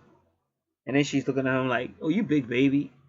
So it's one of those things. And it's really, it's poor communication, but the truth of the matter is, and maybe I got some big boys and girls that know, even if that wasn't the issue, it's still going to be an issue. Because if you're with somebody for a period of time, it's just human nature. I'm not agreeing with it. I don't like it. I'm a Leo, and I'm loyal to death. But the bottom line is, when you get older and understand how this life really is, there's going to be issues. So when you, and I just teach the truth. So you got to kind of figure that out too. That you could do everything in the world, and your relationship could still have issues. So it helps you be more mature, so that when you do get into the situation, maybe you won't run so fast. Because you got to realize, yeah, you know, I knew this. Like, I knew, I don't understand it. I don't know why it has to be this way. But, you know, now I understand that, you know, it's not going to go my way. She's not always going to tell me, no matter what I say, she's not going to do it. It's just things you start to learn. And even with guys will have their issues, but that'll be more when we get to the other chart. Guys will have their issues. But in this particular case, this is what I'm saying. Like, this guy is just like, but he's good people. He could be, you know, he just wants to know stuff. He's probably a businessman, a certain degree, and stuff like that. Whereas she's like, she wants to just go with the flow, love life. She's not as, you know, 1, 2, 3, 4, 5, 6, dot that I, cross that T.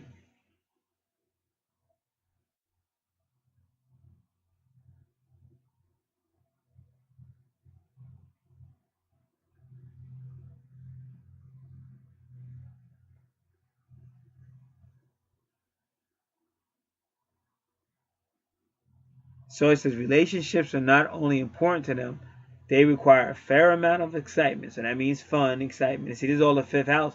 And her 5th house was really, that's why all those R's are there. Because he really was, he was more like structure. So like him, he would almost have, like, I'm not saying he has it, but by me reading this and knowing her chart, I would say he would be more like Capricorn in the 5th house. Because like a Capricorn in the 5th house, that's fun for them. Wow, I got a lot done. Hey, what did you do Saturday? Wow, I got a lot done. You know, he's great. Well, I got through the paperwork. I paid some bills. And he's great. Like, he's refreshed, ready to go. But the other person, like, wow, we didn't go anywhere. You call that fun? What are you talking about? So relationships are not only important to them, they require a fair amount of excitement, adventure, and passion in their pairings in order to feel alive and vital. So that made her feel like cold and dead. And they told you that Curious will feel cold. They told you if Curious is retrograde, it's like the person will feel cold, like dead. So this is generally a pleasing blend of self-assertion and cooperation. But that's only when they get to that Sagittarius. See, Sagittarius energy is more mature. Now, what happens in the Gemini stage, the 3rd house Gemini stage, that's the arguments, that's the breakups, that's the separations. But then Sagittarius is more when they really will start to talk to each other and work this out and show each other, hey, I really want to work this out with you. And then they're more, so it's kind of implying that at your Sagittarius stage, and Sagittarius is also travel, but that's your 9th house, so we'll talk about that. It's foreign things, and a lot of times when you see Sagittarius, it's like foreign issues or foreigners. So all that matters, because your 4th house was kind of talking about that. They were saying because of Aquarius, it would be some forms of the divisions. No, they were saying because of Lilith and Aquarius, it would be some form of divisions and stuff. And that's why your 11th house has a big spotlight on it, on your chart. With Virgo is healing. So Virgo's helping that Sagittarius energy. And that's why Virgo and Mars is starting to say we can get on. But Virgo and Mars can also be passive aggressive though. So you got to be careful, because one minute they're all like forgiving, diplomatic like Virgo, beautiful, forgiving, and then all of a sudden they'll blow up like Mars. So all these things you got to be mindful of. But Sagittarius does represent a time when they become more mature, not ready to, you know, hurt each other and run away from each other and break up.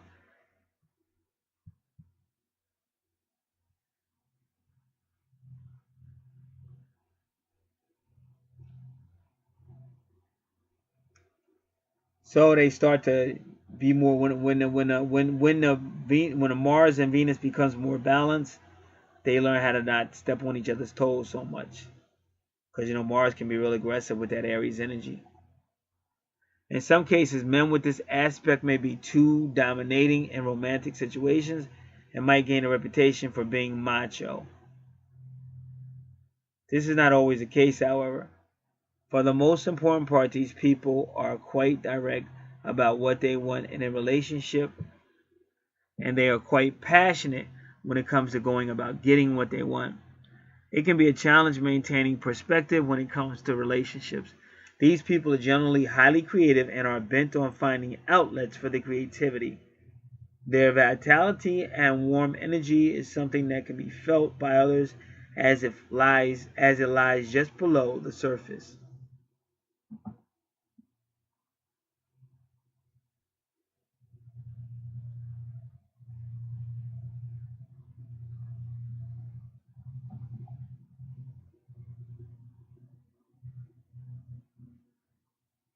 All right.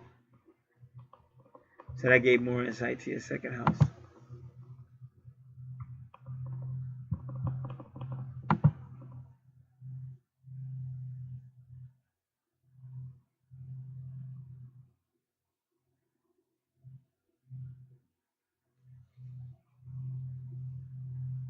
So again, like I said, because of Gemini, there might be some conflictions, because Gemini does tend to represent. But these people are going to be, Gemini represent like the immature stage. They just keep breaking up, and or you know, not talking things through and working things through. But when you see Sagittarius, because Sagittarius is implying, but it might be something foreign. It might have something to do with travel, but your relationship will actually get better. But I'm not, you know, just because they said balancing out of Venus and Mars, I'm still saying it might be at some point it might be some passive aggression. Because sometimes you need the arguments. You need the passive aggressiveness to talk and get through stuff.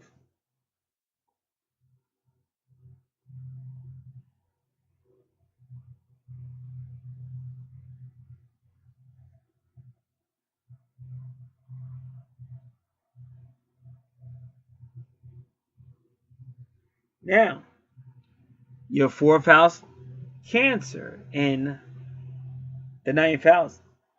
Now, when I see something like that, right away I'm going to say the family's probably not in the same location she is, or what, at some point in her life, the family was not in the same location she is. Because that's where your family's at, in the 9th house. Well, this is your foreign house. Out of town, out of space, long distance, foreign languages, philosophy, religion. So that's another reason why she relies a lot on that Aquarius energy, the community energy. These other community friends or whatever group she's associated with. And that's where she also met this gentleman. Because he represents that Aquarius energy as well through Juno and Uranus.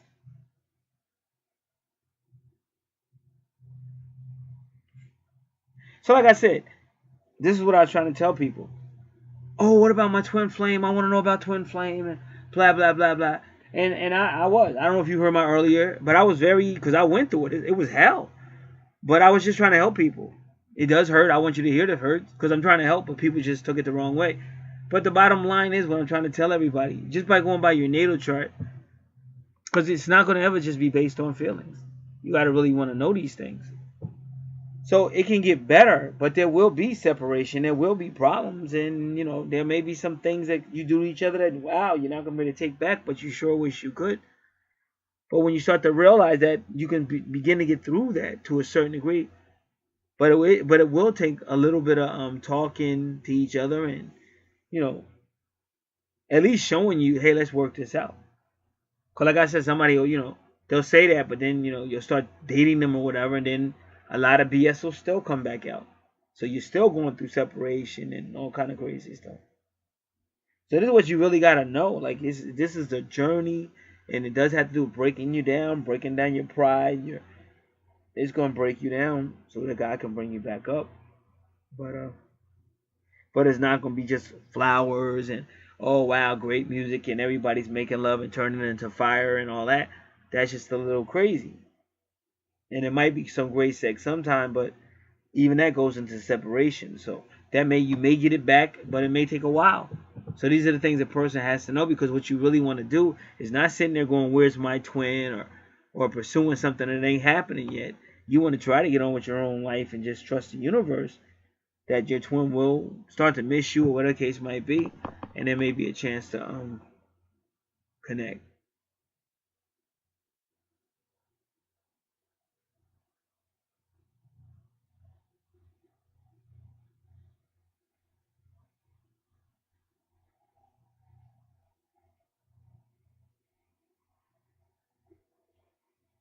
All right.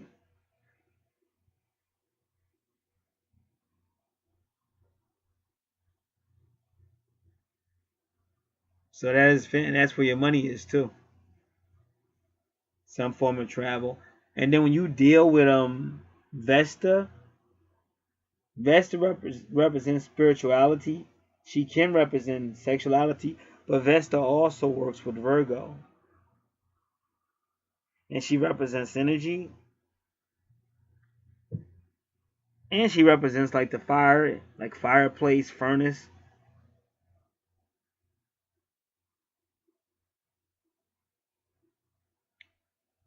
Heater, heating system.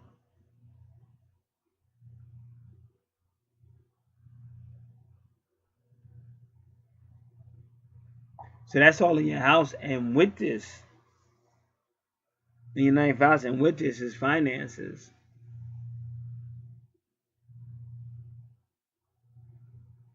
It's kind of funny because this could be some type of foreign family travel or foreign family education, even teaching people like how to speak this language, English, or how to speak foreign languages.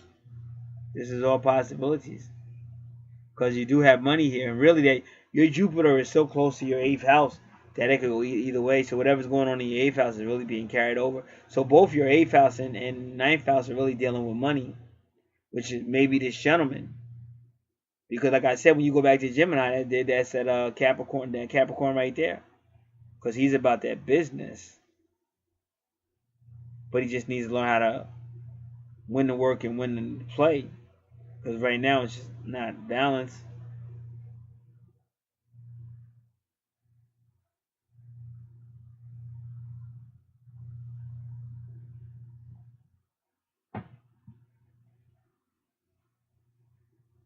And then there you have it. The 10th house Leo. So this is a leader. But once again, it could be travel. It could be fun. That could be the career they're doing. Fun, travel, associations and groups.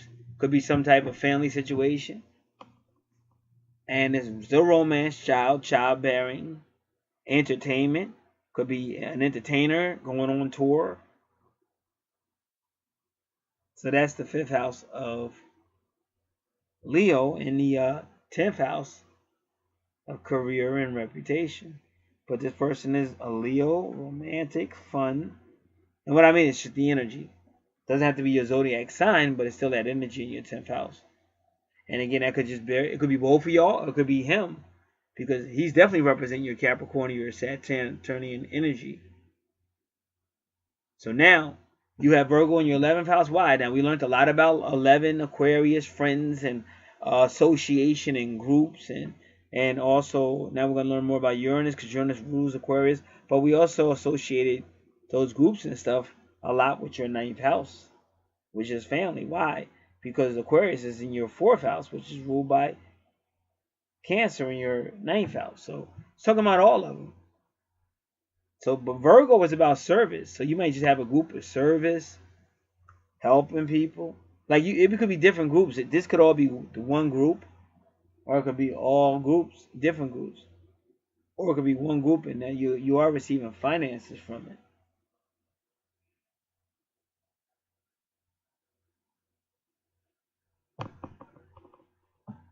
So that's service. So again, the 6th house. Let's go back. 1, 2, 3, 4, 5, 6. So that's why you have Aries in your 6th house again, and once again, aggression, foreign moving. But this is the house of healing. So you may be aggressively healing others in service.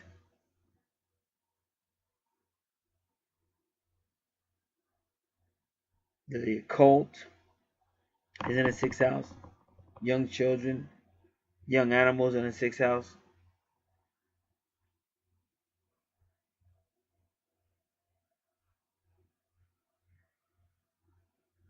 So that's healing. 6th house, healing, health, service, daily activities, young ones, young animals, if applicable, young children.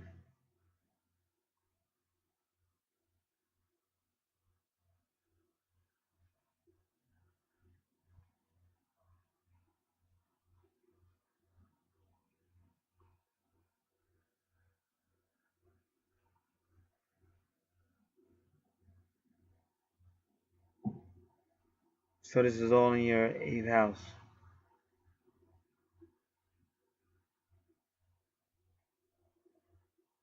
All right.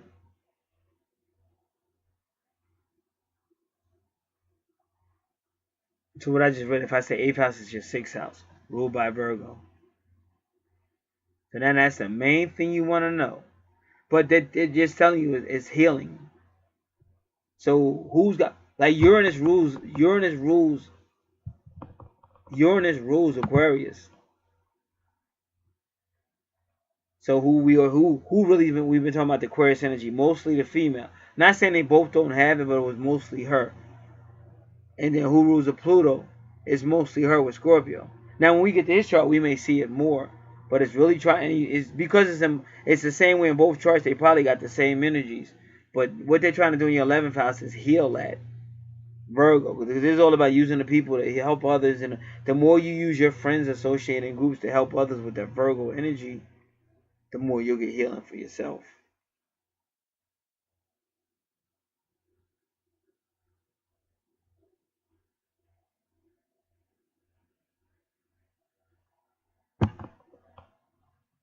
All right, Uranus conjunct Pluto.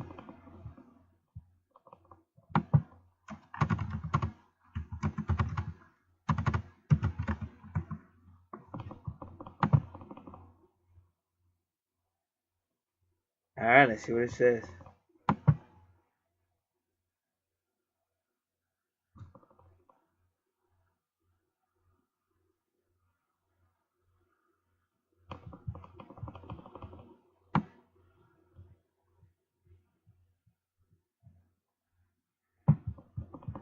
All right, give me one moment. I'm gonna take this and put it on a word pad, and it's a lot, so we're gonna go through it.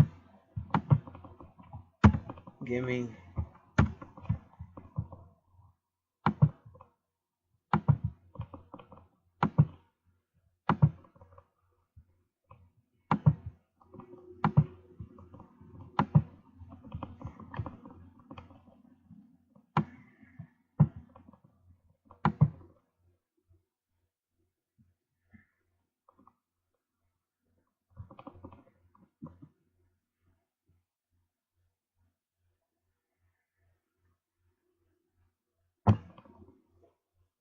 This aspect tends to be socially and generationally oriented, and the qualities, tendencies, and attitudes associated with them are those which give a distinct conditioning tone to society during that period of the aspect.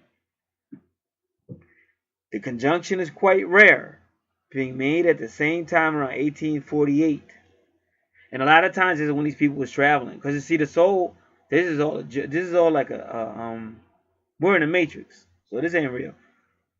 So this is soul traveling, however you want to look at it, whether spirit traveled and became a soul, you got to figure that kind of stuff out. But they're trying to tell you that this is rare stuff, but when it happened, this is what was going on.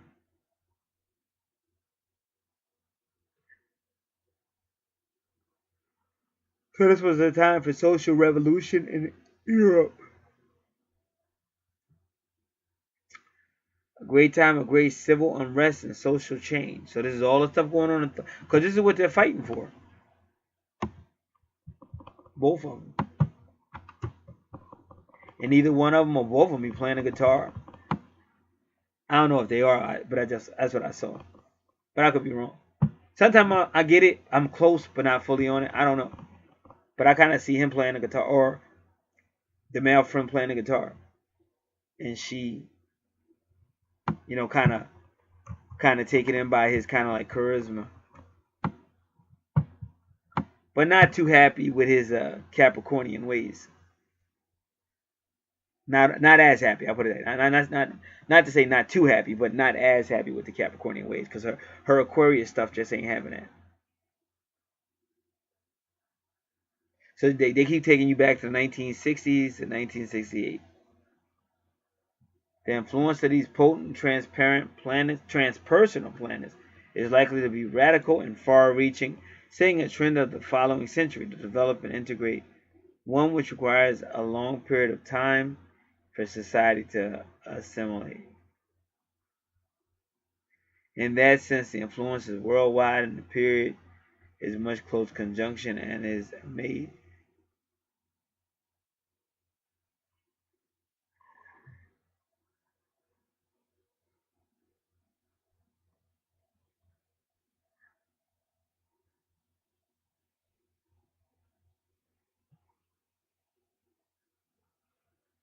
In that sense, the influence is worldwide and should be carefully analyzed and perceive the essential thrust of this directive energy and the emergence trends for social development over the next 100 years.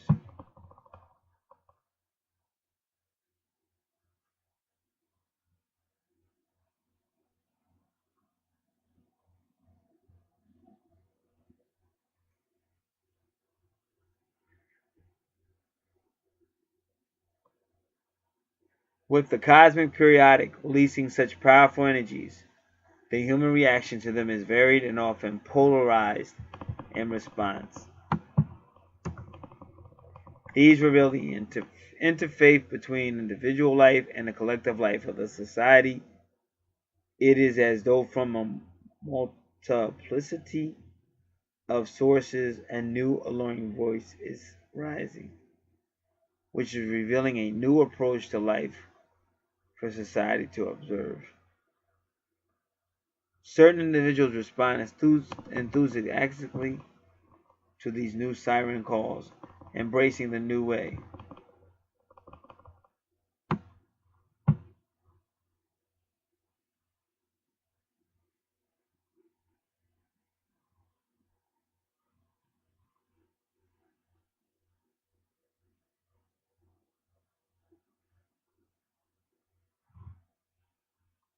All right. These reveal the interface between the individual life and the collective life of society. But see, you got all that. You got see when they gave you Mercury and Gemini, that makes you a great speaker. It is as though from a multiplicity of sources a new alluring voice is rising, which is revealing a new approach to life for society to absorb. Certain individuals responding to this new call, a new wave, and they begin to reflect the new ideas and impregnate society with them as transmitters of change. Broader social reaction to the new way is often slow, apart from the inevitable reaction.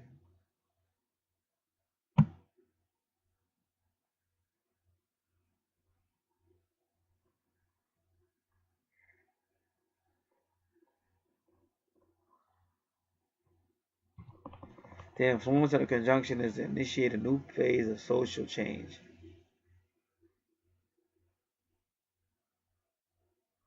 They said it took to 1963, 1968.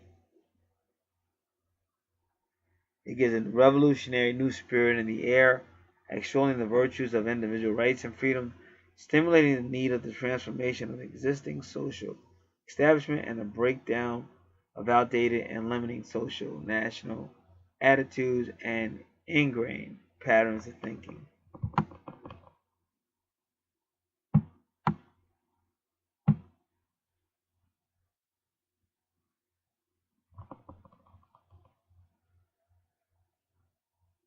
For those who were and still are attuned to and receptive to this visionary energy, there is a personal feeling of environment and vast process of evolutionary development starting to occur on Earth, or occurring on Earth.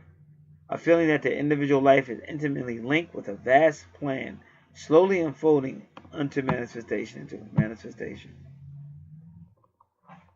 All right, just give me a second, because this is a whole lot of writing, and I just lost my spot, so let's do it again.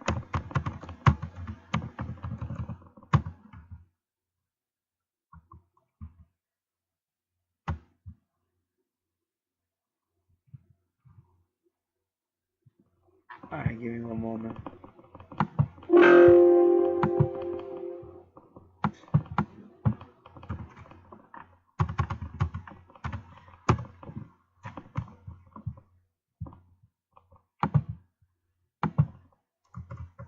And that their lives are guided by some greater consciousness.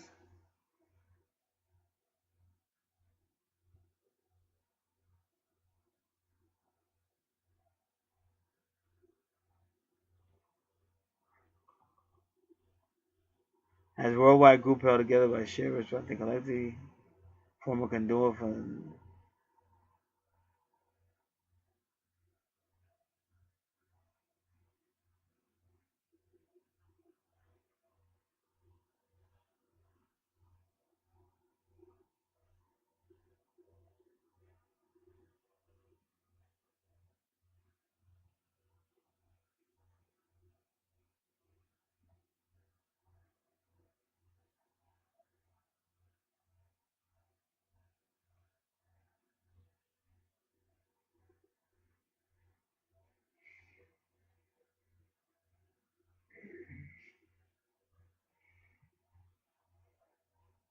All right.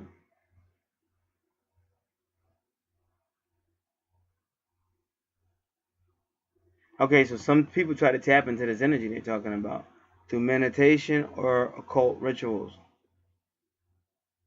What is important to this group is the respect and value of life in all its forms, ranging from human life to animal life, plants, and the many appearances of nature and the abundant creativity of Earth. But it's highly children. You can see it in the fourth chart, the fourth house, the fifth house, and the 11th house. So it is highly children as well.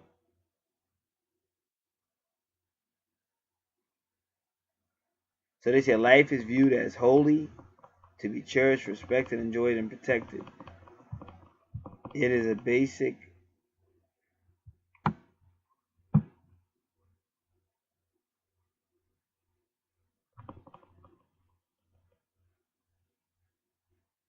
I'm just trying to look what just happened.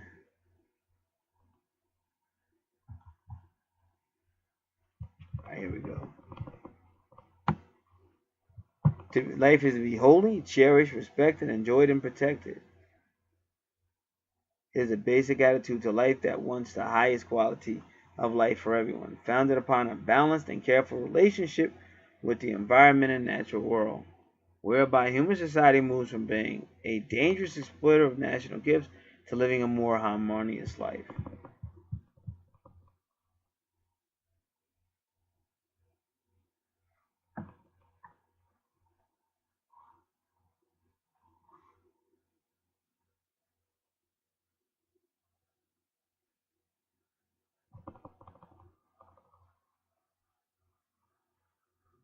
So what they're really fighting, like they're trying to keep life, closer to nature and less all this building all this stuff and all these chemicals and cutting down all these trees, and they're really against that.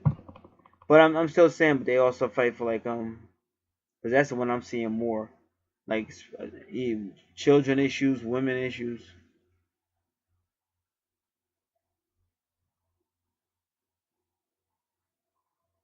So this person has to develop as a unique person, feel free to live and express himself in a peaceful, cooperative, and coexistence, to learn how to unfold more potentially without infringing on the right of others.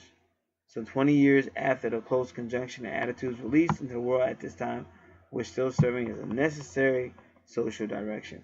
And many pressure groups have been formed to further the progress of some concerns.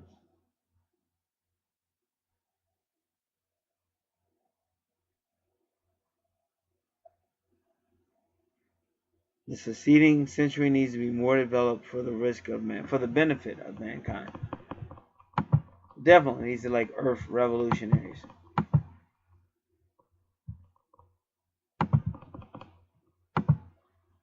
All right, so that's your 12 houses. Now, as I said, we're getting ready to go into the gentleman's chart on the left. Let me see. So, like I said, the whole chart, sometimes it seems like they're conflicting because it's different stages in life. But when they hit that Gemini stage, it looks like they're going to have money. You know, they got Venus money. It's in the second house, so they'll probably have money. And I think Venus and Mars, it does imply that they could work together. It could imply they are balancing out. But sometimes it does imply, still conflict. But some people need, like, at the end of the day, people like conflict, I mean, not, you know what I mean. Some people, they don't, they want just want a boring life. And it depends on the people. It's like you have to understand relationships. Not all Capricorns, but see, some Capricorns are old souls. They've been through all that. And they would rather meet somebody and talk like old school, the way they used to do it like in the 50s or whatever. Old school, used to call it courting. Oh, I'm courting. They didn't even use the word dating as much. They called it courting. And you get to talk. You get to look at each other in the eyes. You get to size each other up, make it up, whatever. But it takes, you could actually court somebody for a year, two, 3. That's how it was. And back then, you wasn't supposed to be jumping in bed all quick. Whether they did it or not, if they did it, they kept it on a low profile. Because, I mean, sometimes in some religions, or like if they were if somebody out of your congregation was riding by and you came out of like a guy's house or out of his parents' house, but they didn't see no cars, like the parents' cars wasn't there, you would naturally be assumed as what she did is wrong and that's immoral, and even if she didn't do anything, what it looks like is it looks bad and it's making our congregation look bad. Why is she doing that?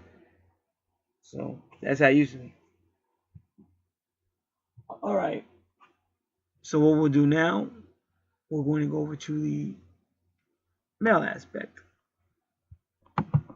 And I'll be back.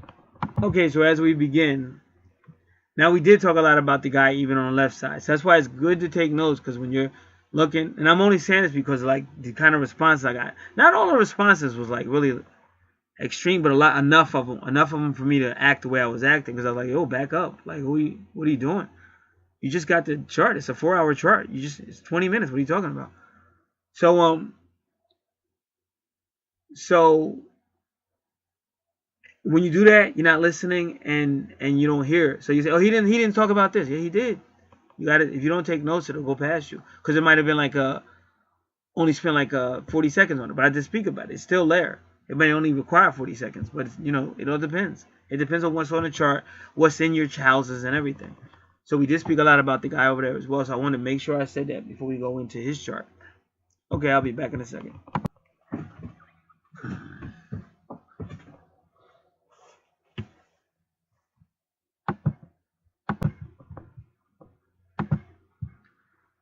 All right, so his first house is totally Libra.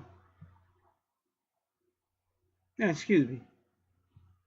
All right, so we did 11th house. Okay, so we got to do that. We got to do her 12th house. Sun sign Libra. So let's do a Libra in the 12th house.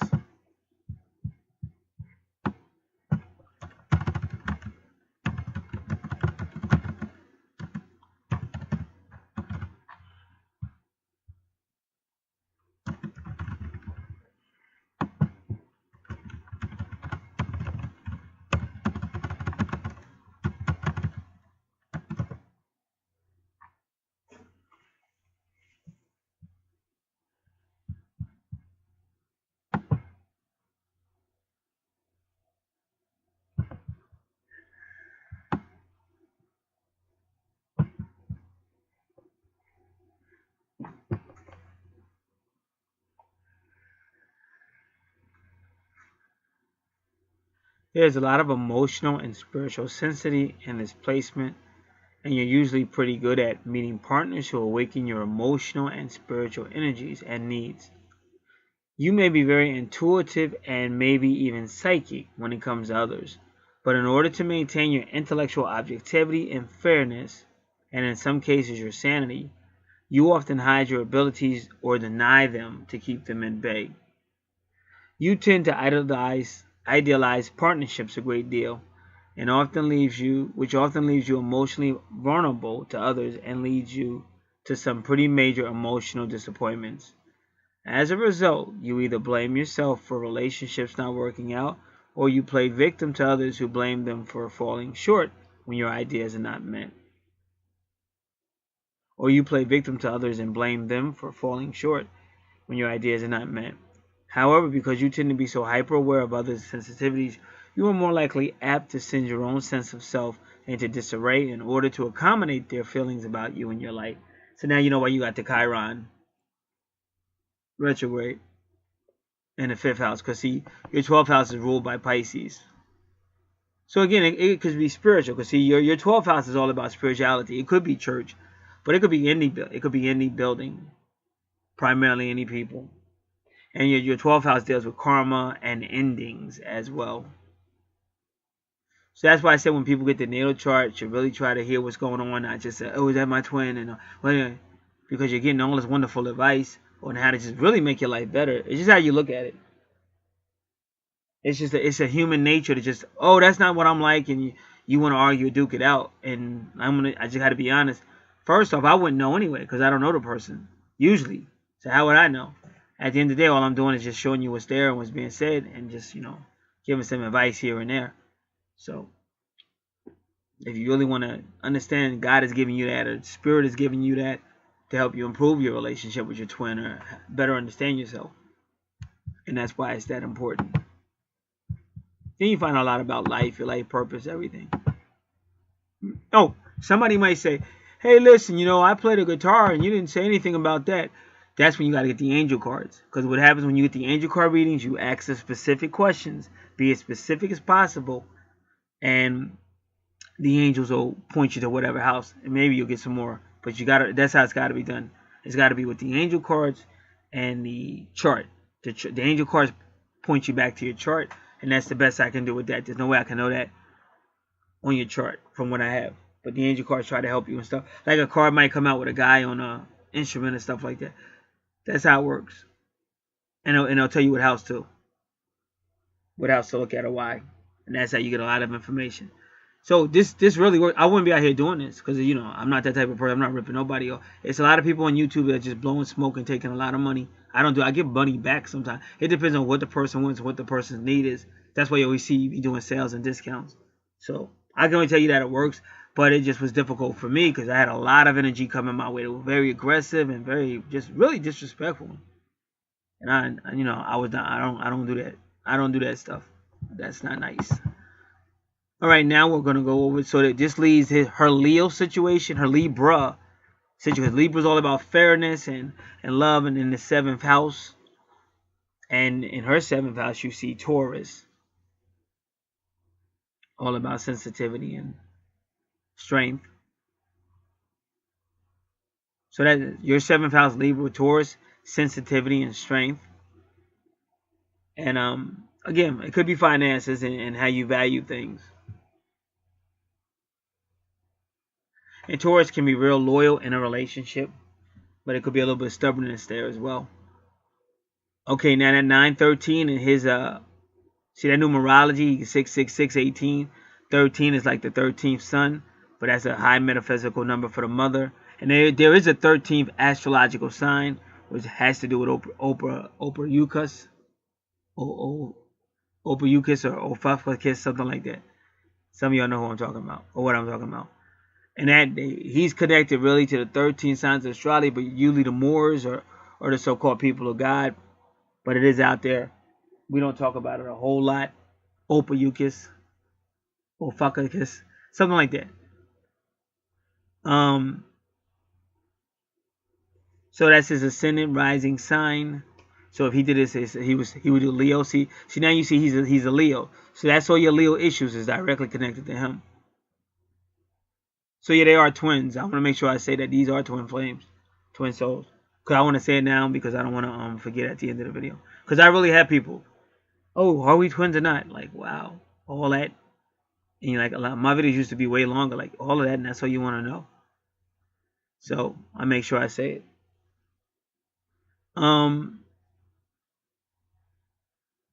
And now, so again, fairness, couples, Libra. So he really wants that. So that's why I can understand that Capricornian energy. Because when you really want that relationship, that's what you're gonna get. Guy that wants to like you know. But women, you gotta learn. It's good to have like, I don't know, like really women. I just think you should talk more than just assume, oh, this is gonna be horrible. It might be, but like I said, I would talk more. If you're gonna be in a relationship with somebody, talk more. You know, now if the guy's not listening, then you got every right because he's not listening. There's a big difference between not giving a guy a chance to communicate, or you did try to talk to him and he's like old fashioned. Oh, this is where my father and hey, you know, we're not back there now. You know, this is a different time, so things are different. Or sometimes, you know, because women just a lot of times they don't want to stand up for themselves. But just act like if you love shoes, just act like he's touching your shoes. I bet you stand up then. So stand up for the relationship the same way. Hey, yeah, I want this just like you do. But hey, we gotta better understanding. So that's what I try to train people to do. Don't just give up. Don't just go quiet. And now you feel distant from the guy, and now you're flirting with the guy at work because he makes you feel better. Because you know that's serious. But again, unfortunately, that is a part of this life as well. So he's got the 913 there, and that the 13th son was born on the ninth child in a house of 13, and he says the apostle, and also 913 is a sacred number as well. And then 42 in the Bible is the 42 months of the so-called struggle, the great tribulation. But also it can represent the twin flame struggle, the twin flame struggle they go through before they seriously unite. So there you have it. That's his first house. Now, the same thing in your 11th house, yours is about friendship, associations, and groups. It's the same thing in his 12th house. The exact same thing. But why is it in his 12th house? Because it's working off your Virgo energy. Now, it's working off your Pisces energy from your 12th house. And listen, I think it's 1, 2, 3, 4. Okay. Yeah, and his Pisces is in the 6th house. So you have it again. You have it again, but it's the same thing as your house, your 5th house. It's the same. And if you know, y'all both hurt each other, because if you notice, both y'all have Chiron retrograde. So I'm jumping over a little bit because his chart is easier to understand because we've done it on your chart. So what you really want, now we know your 6th house is going to be about Virgo and service and everything we said. So it's still Virgo's trying to heal your spiritual trouble in your 12th house with Pisces. And also it's also your spiritual trouble in your 5th house because you should have been having more fun, but he was a little bit more serious minded. And therefore you didn't really have a lot of fun. So that Virgo energy is trying to heal all of that. That's why I told you Virgo on your chart is trying to heal your 11th house, is trying to heal also that 5th house. Because it's two different charts, but it's the same soul. Always remember that. Always remember that.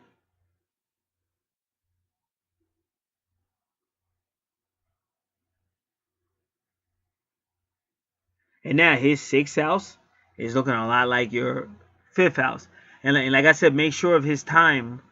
Make sure of his time, because for all we know, it would be the exact same houses. But if that really is his time, then it is what it is. But it's all about healing. So we already explained the Saturn retrograde and the Pisces and the Chiron retrograde. But now with him, Lilith is a little bit differently. So let's see. Let's see if we can get Lilith in Pisces.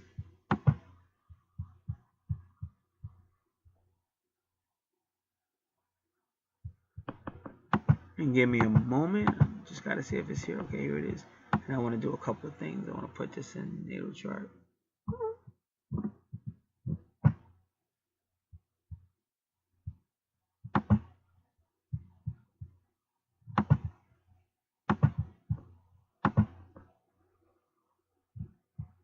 Alright, now let me just do it again.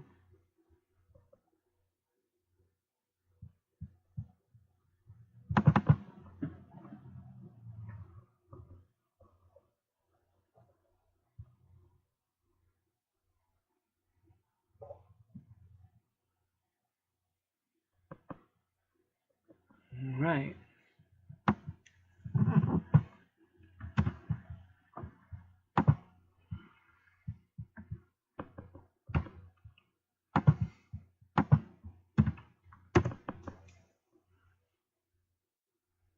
You know what? Script. Yeah, it's kind of funny how they're giving me. Because sometimes scripts you really got to join and log in. And sometimes you'll want information, but they want you to sign up and then they want you to start paying for it. So it's kind of funny that they let me in here. I mean, sometimes they'll let you see a little bit, but then they make you pay. So while I'm in here, let me go ahead and copy this. Alright, give me a second. I was going to do a New Jersey joke.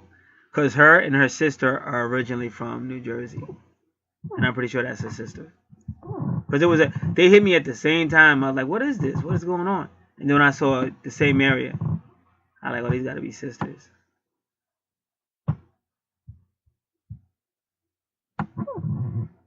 Alright, give me a second.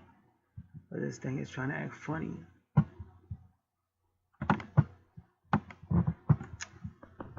It's always some BS. Alright, so I gotta copy this first.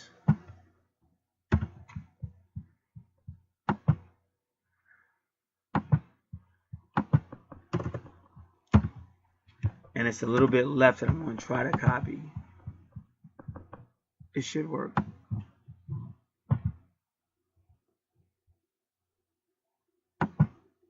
Move. Otherwise, I'm going to take a quick second and copy this. Oh, here we go. Good. Come on. I got it. I want to thank God. And, all right.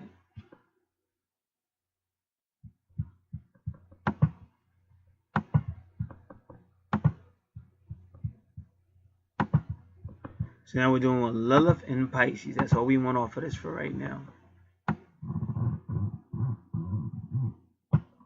Oh, now, just to go back, on your chart, where you see Cancer, the 6-9, where that thing says 7 degrees and 8, that's called part of fortune. All part of fortune does is amplify, give extra energy. It's like an amplifier.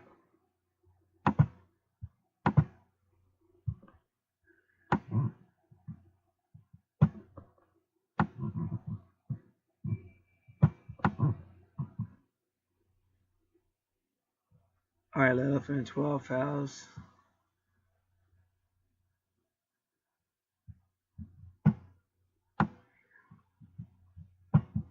All right, let me just say Lilith.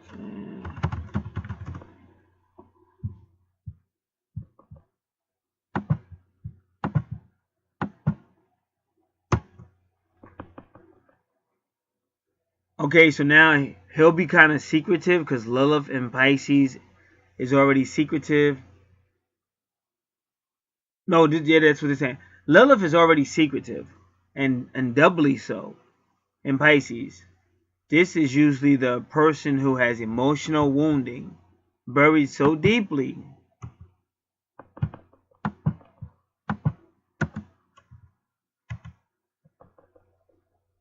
that they don't even know it themselves. So that's deep. But again, a reading or a professional, Lilith's placement here may instigate behaviors which even the native finds baffling. And see, that's in the healing, so they're trying to heal that. The universe is trying to heal that.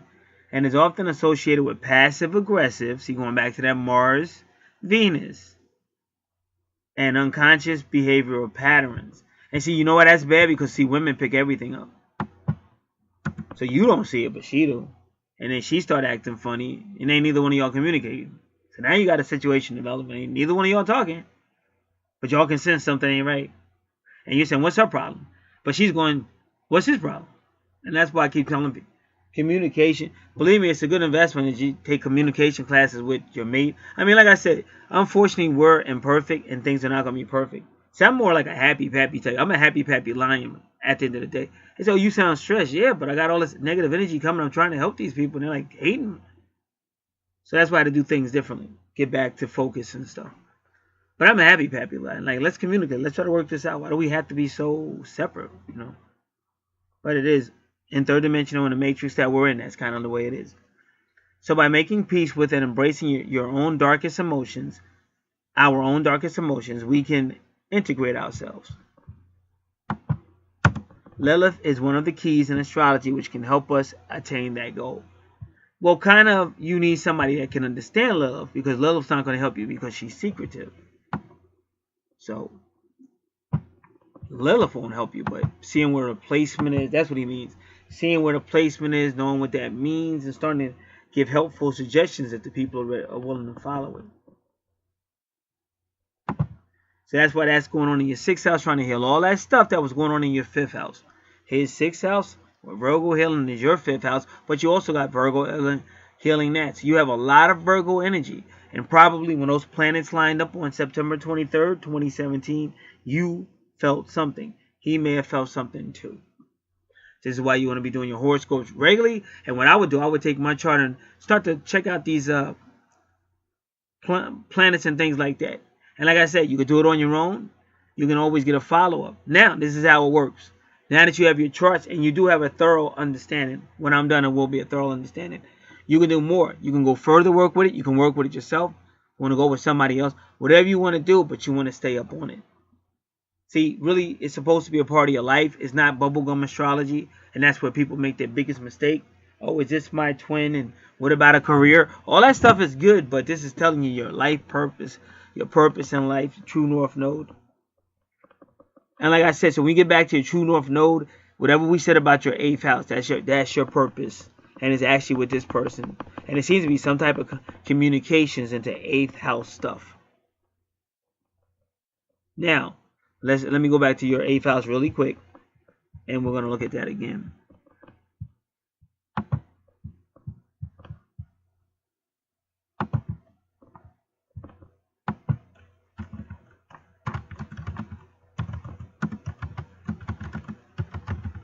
True North Node in Gemini.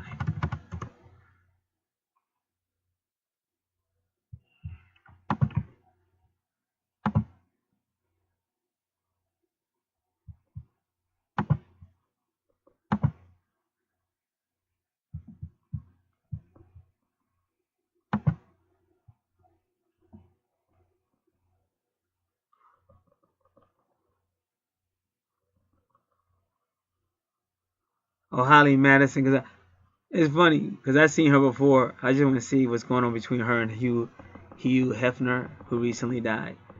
She said Holly Madison's 8 most damning comments about Hugh Hefner. But I just gotta remember where I seen her face. Author, model, showgirl, and television personality.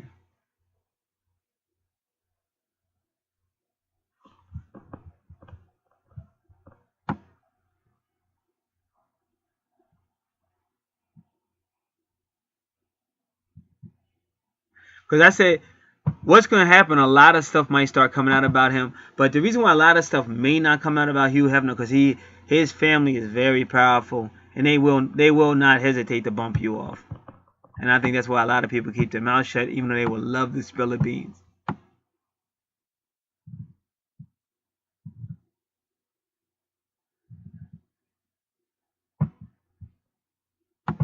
But she is tough enough to speak up. I'm surprised she's still breathing.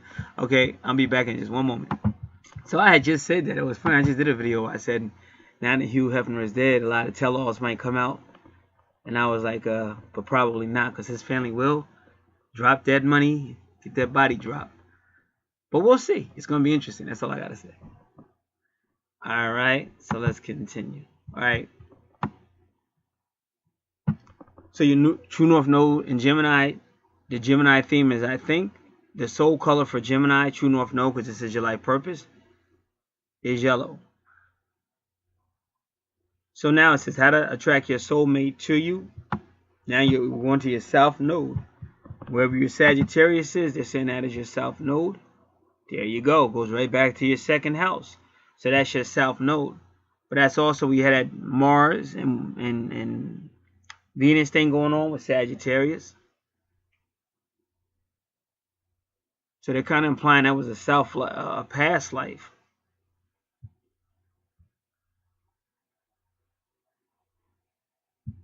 So I explained that in your second house.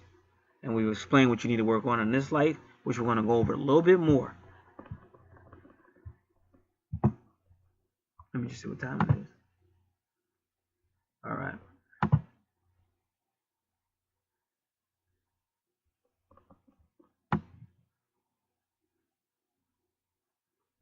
So to attract your soulmate to you, appreciate your Sagittarius talents. Now remember, this is your past life, the South Node. Know what you stand for, and seeing the big picture is natural for you. So this is your karmic past, the second house with Sagittarius. This is the true North Node, your second house. Your true, once again, your South Node, second house, Sagittarius. This is your karmic past. Celebrate your philosophical understanding of life. Optimistically look to the future. Enjoy traveling. Relaxed way. Enjoy traveling in the easy, relaxed way you attract others from all over the world. Be a professional friend. Share what you know to help others. Remain dedicated to telling the truth.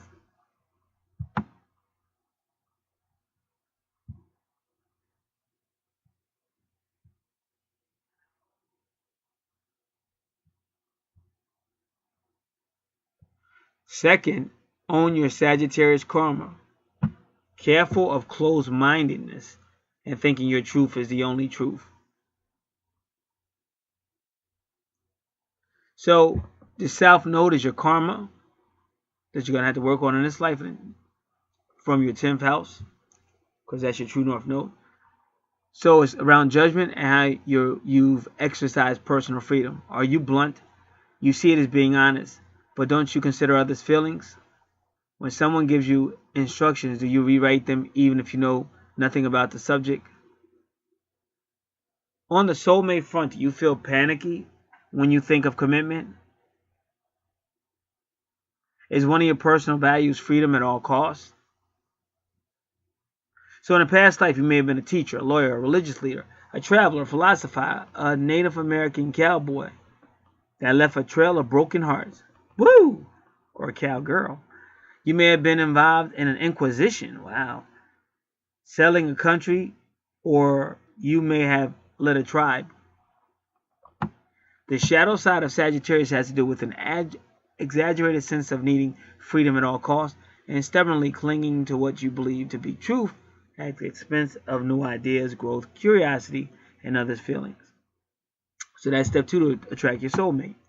Step 3, step into your Gemini soul mission, and we already talked about this.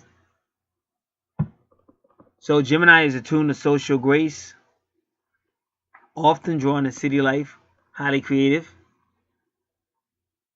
writing, could be a salesman, a blogger, a social network. Gemini's sophistication and need for stimulation in people draw it to urban environments. It strives for clarity of thought and pinpoint communication between people.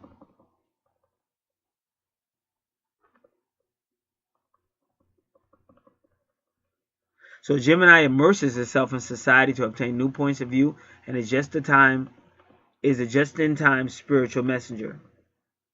So with a Gemini soul mission, flexibility, curiosity, and communication is the key to finding your soulmate. The more you explore new ideas together, the more you can experience internal freedom together as well. Stay in the present. In other words, work on your true North Node, Gemini, in the 8th house. Be open to ideas. Cultivate deep listening. A true soulmate relationship requires you to be more Gemini than Sagittarius and will thrive because of it. Because we love to go back to our South Node because that's where we feel comfortable. So sometimes we don't even want to move, and that's why these Archangels will start to come and the universe will start to push you into that mode. That's another thing with your twin. See, we take it personal, But to you, because it happened to me all the time. The universe will keep putting you two together, sending you two together. If you all work together, everything.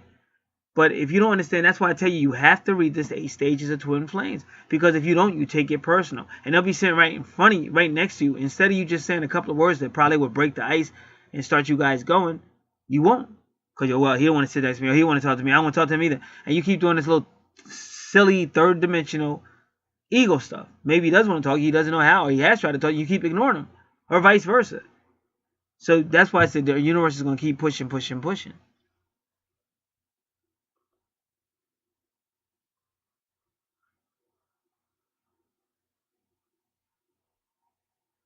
So your 8th house is where you're being invited to go. That's Gemini in your 8th house, which we did talk about. Okay, now we go back to the natal chart on the right.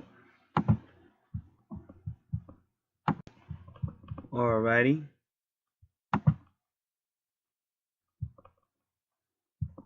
Give me a second. I gotta pull up the picture again.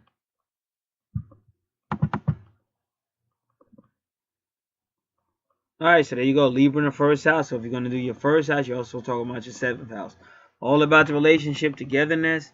It could be open enemies. Because I know when we do your houses, like these, the 7th house, the 8th house, the 12th house, deal with enemies. But you just have to be careful. Because, you know, you just got to be careful. Like, it depends on what people have been through. Because some people got real enemies. And some people, you know, you just work with people that maybe you don't see eye to eye. So you just got to be careful. You know, and again, that would be an extra reading. That would be a different reading because you want angel cards and stuff like that. If it's not your case, don't worry about it. That's the point I'm trying to make. But because I've had somebody say, "Well, tell me more about the enemies and stuff." Okay, but my first question would kind of be, "Well, do you really have enemies?" Because you know, you don't want to just think. You don't want to. What I like about this, all this helped me have rational thinking. Because before I had astrology and archangels and all that, my mind was all over the place. But now I kind of learned how to, you know, if it doesn't, you know. If it's not broke, you don't try to fix it, and take each day one at a time. Be thankful for what a God does. Be thankful for the archangels. You know, keep it really, really simple. So I'm just letting you know. So it's open enemies, or enemies, I should say, in the 7th house, or contracts, anything legal, anything about peace and harmony and relationships. So that's what his mind is going to be on. And again, if he did his chart, sun sign Leo, ascendant. For most people, if you want to do your moon sign, you should find a Hindu. And you can go to Yahoo search, go to any search engine, find a Hindu website that does moon signs. But see if it works, if it's accurate. If not, but just that the West doesn't deal with the moon. They only deal with the sun sign. They don't really, like, they're not going to say, check your moon sign here. You won't see that on too many websites in the West.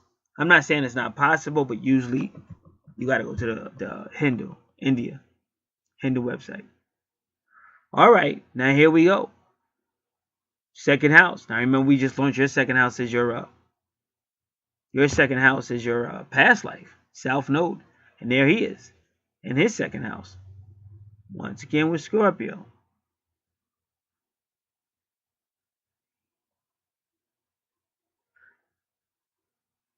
So now we're gonna get there. We're gonna go to Scorpio's 2nd house.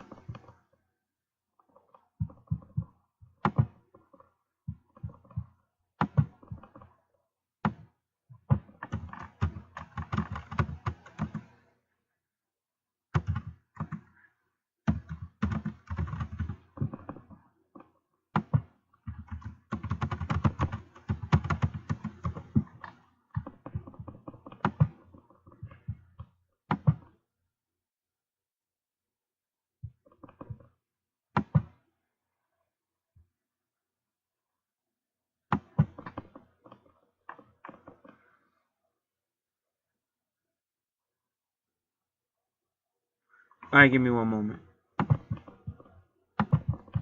Alright, 2nd house with Scorpio in it. Okay, here we go. Astrologyclub.org.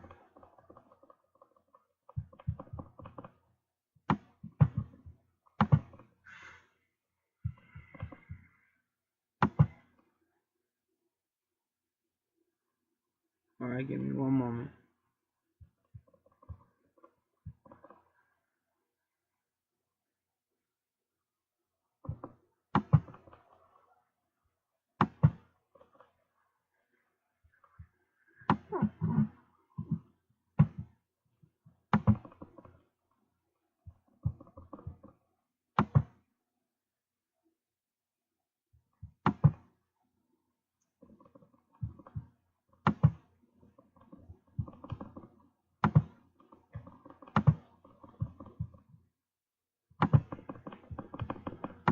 And again, like I said, to better understand this house, if you took the notes or all that was explain what that Scorpio is.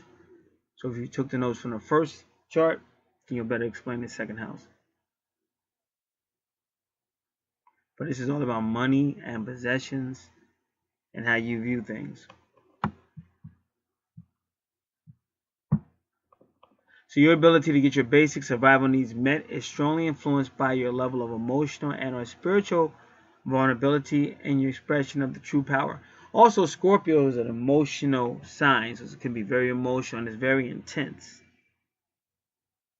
If you feel self-confident and strong, you are more likely to attract and maintain the financial, material, physical resources that you need to live in your desired lifestyle. Now, I have to say something because this is going back and forth right now. And I can tell you that this is true. But the more you deal with the archangels, they try to pull you out of the materialistic way of thinking and stuff like that. And they show you that when you start using your gifts and talents, that'll be a way. But it's a process, because first you got to learn and rethink yourself. And that's the first thing. But then when you start dealing with a lot of these people, they don't know that stuff. So they really they'll try you. Like, really. Like, I be saying it's like a Doberman's. Like, for real. Like, you feel like, yo, back up. What are you getting so upset about? So it's kind of funny because I call myself the Black Columbo, and then I was just minding my own business one day on YouTube and happened to see a video of Columbo. So I hit that video, and it had to do with two Dobermans, and they actually attacked Columbo, and they said Rosebud. Now the name of my twin flame is Rosebud, so you can check that out on YouTube. It's there now. But that was amazing because I had just got finished saying how some of these people like really like Pitbull, like Dobermans, like they really attack. So it's highly emotional. I'm talking about the Scorpio energy, but it could be, you know, anybody going through anything. So you got to learn that too. Then you got to learn how to really make this successful without letting everything get to you. So you got to start limiting what you can say and what you can do, and keeping the business. But it can help you. Like it is really good. That's why you see so many people on YouTube doing it. But everybody doesn't want to do that. And that could take a while too. See, you're really going to have to be working with your archangels and stuff to really get this information. Because I fought totally against it. Like my moon sign is a Capricorn. Sun sign is a Leo. But I'm more moon sign now because, you know, I'm not a young guy. And really worrying about security and career and finances and stuff.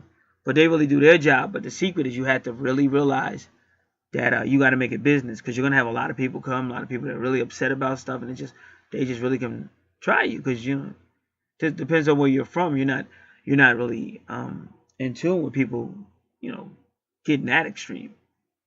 You could take it a little bit, which I do, but once it gets a little too crazy, like, oh, wait a minute. So you got to learn all that stuff. But that's, you know, we all learn. And sometimes losses can be a great teaching lesson. Especially if it teaches you to do just better business. All right.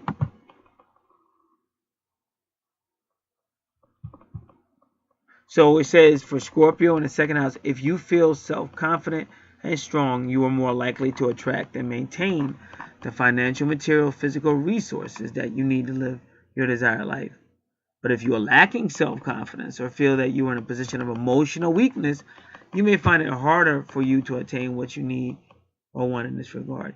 You may become obsessed with your emotional, spiritual connections to others to the point that you'll relate to the people in your life as possessions or resources rather than simply as people you care about. Your emotional, spiritual connection tends to hold more personal value to you than the actual financial, material value or amount of the resources you attract or bring into your life. This position related to the determination of values of truth, especially to higher values of truth. Truth could be here applied to the material aspect of life rather than from purely the security viewpoint. Here too, the Scorpion must realize the value of spiritual development. The second house brings into the intuitive faculty, and Scorpio is an intuitive sign. Thus, the location of Scorpio in the second house emphasizes the proper use of intuition. So they'll also have psychic abilities as well, but they're warning him to watch those emotions.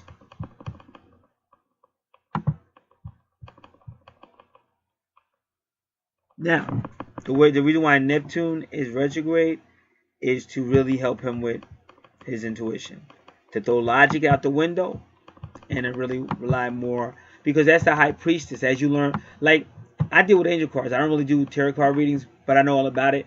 And when I'm online, I get, well, I've been doing this for a while, so I used to do tarot cards, but that was a long time ago.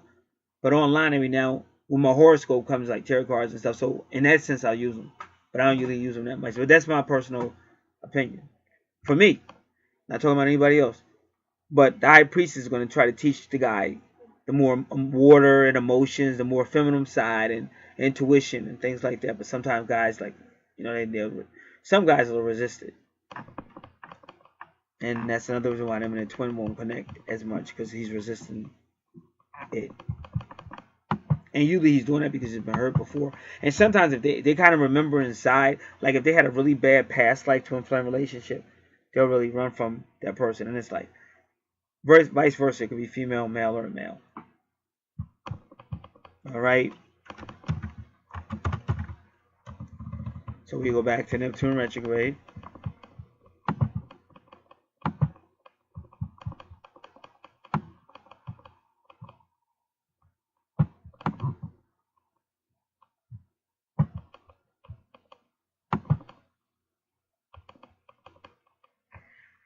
So when Neptune is in retrograde, logic falls to the wayside. People gain an increased interest in intuition or esoteric matters. Dreams and psychic abilities find new followers as people begin to analyze their inner natures. New outlets of communications come to the surface as artistic abilities get expressed.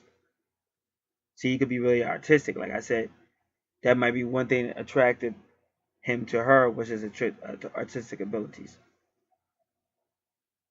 Neptune is a ruler over bacteria, viruses, and the immune system. So when it goes retrograde, allergies may kick up or worsen. In addition, children who are given vaccinations during this time can develop stronger reactions to the drugs. Many people will suffer with an oversensitive immune system and can develop more serious diseases. So this person may be prone to escape reality through delusion or dreams. And again, when you're dealing with Scorpio and stuff, got to be careful. Obsessions, addictions.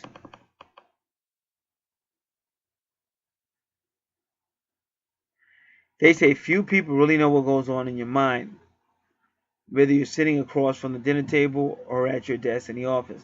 See, that's hard. That's really hard for relationships, because people don't know what other people are thinking.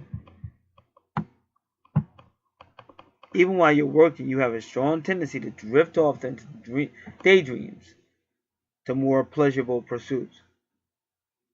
So they say Neptune retrograde can be one of the most dangerous retrograde positions in the astrological chart. It can cause people to be inhibited and lack the confidence to reach for their dreams and reality. Consequently, they may find escape from the perceived failure through an abuse or drugs or alcohol. They may also fall into an escape from reality altogether and have bouts with various forms of mental illness. So in a past life, your dreams may have been laughed at, put down, forbidden in some fashion. You may have been forced to give up your lifelong dreams in exchange for other responsibilities, such as becoming the breadwinner for your family unexpectedly.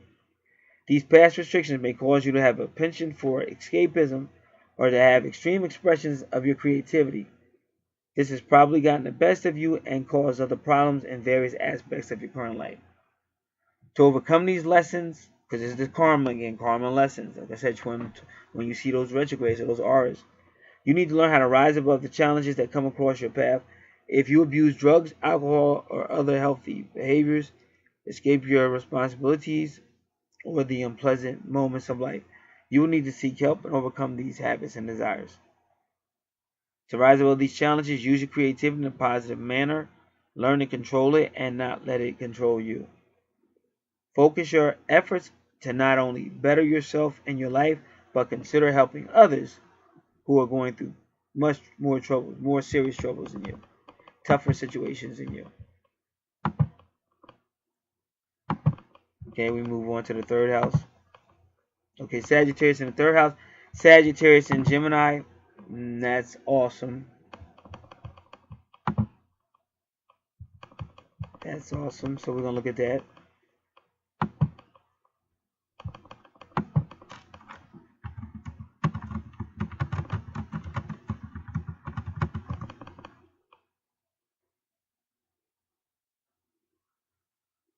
All right, let me just see.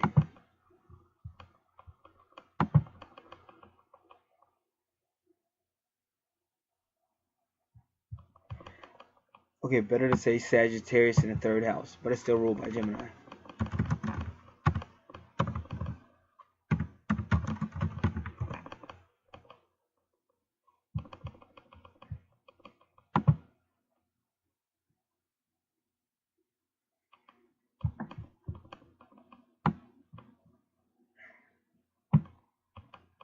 You may be the poster child for the idea that a mind is a terrible thing to waste. In fact, if you love to get outdoors, travel, or otherwise explore, you may notice that your mind is the one thing you want to grow and expand more than anything else. This passion for information may have you being a perpetual student, going back to school again and again to get yet another degree in yet another field of study, or simply taking a lot of classes and workshops in order to keep your mind stimulated and your knowledge base growing. You love to learn and know more than that. You like to prove what you know. You don't hesitate to communicate to others how knowledgeable you are, hoping they will share their knowledge with you in return so you can learn even more and get closer to discovering the ultimate truth of things. You may also find that you don't hesitate to say what's really on your mind, and you can be honest almost to a fault. Be careful that you don't get so involved with the exchange of learning and teaching that you don't do anything to apply your abundance of knowledge and wisdom and life's experiences. Since this is the house of knowledge, and Sagittarius tends towards intellectual pursuits, the location of the sign emphasizes the quality of the mind. Sagittarius in the 3rd house makes for an excellent student and the ability to comprehend abstractions. Again, by direct reaction to the Gemini, there is a restlessness and a tendency to become easily bored if not challenged. Sagittarius here, as well as other locations of the chart, need a constant mental challenge. Their minds are active, inquisitive, probing. But that one of you don't just pursue the knowledge just for interest, because there could be a narrowness here. Rather than seeing the interrelationship of all things, the Sagittarian might tend to pursue just those areas which he is interested in, which would contribute to his own skills, or which in any way is useful to his personal motivation and direction. And this location of Sagittarius, which brings in the communication. Hence, the Sagittarian would tend to communicate more than in other locations in the horoscope.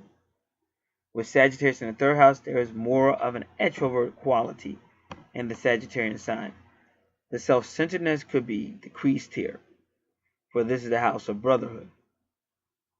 On a mundane level, the 3rd house is brothers and sisters, but on the octave, it is the house of brotherhood. One of the lessons that Sagittarius has to learn when it comes to the 3rd house is not to scatter his energies. So again, it's going back to that whole community stuff, that Aquarius energy, and like they said, if you do things together, you'll probably talk more.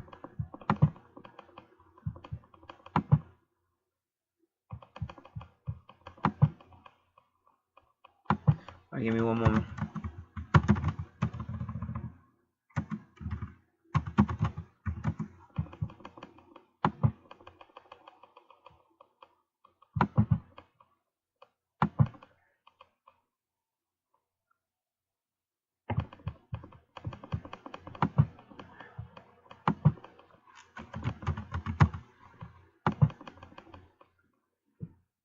All right. So now they did that so you two can, like I told you, Gemini rules your 3rd house, but that's the early stages, usually when they just can't get along and breaking up and all kind of stuff. Sagittarius, when they finally get through all that pain, because unfortunately, because twins, sometimes they be really immature, and sometimes it's an age difference. It's a lot of reasons why, but they just can't do it together. So they have to have other soulmates and different families with somebody else and all that, and they go through all that. Then they finally get around to their twin.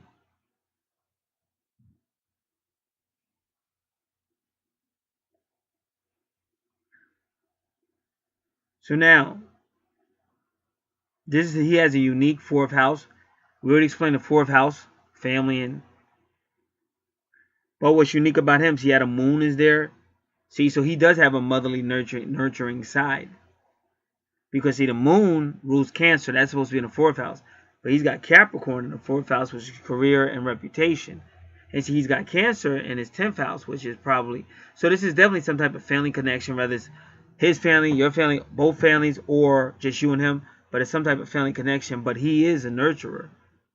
Because he's in your fourth house, but he's got that moon right there. So he is a nurturer. So he has those feminine energies. And that could mean something. That's why I said when you get the angel card reading, he might be a sensitive male, an indigo male. All that stuff is important to know if you can find it out.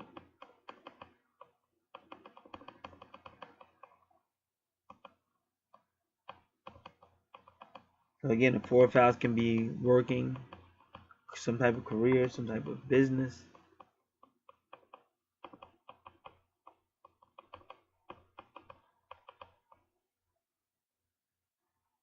Now, Aquarius in the 5th house.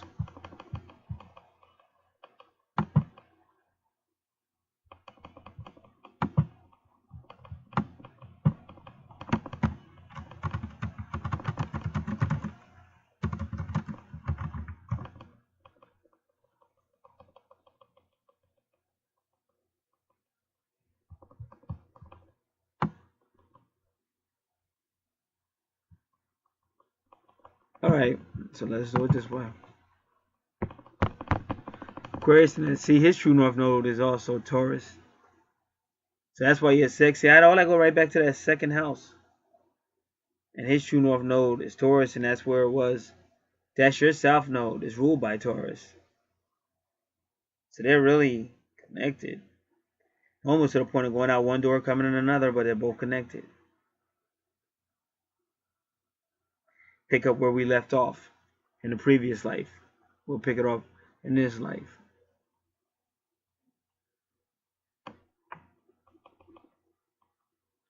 Alright, so what we're going to do, sex astrology. Aquarius in the 5th house, Taurus in the 8th.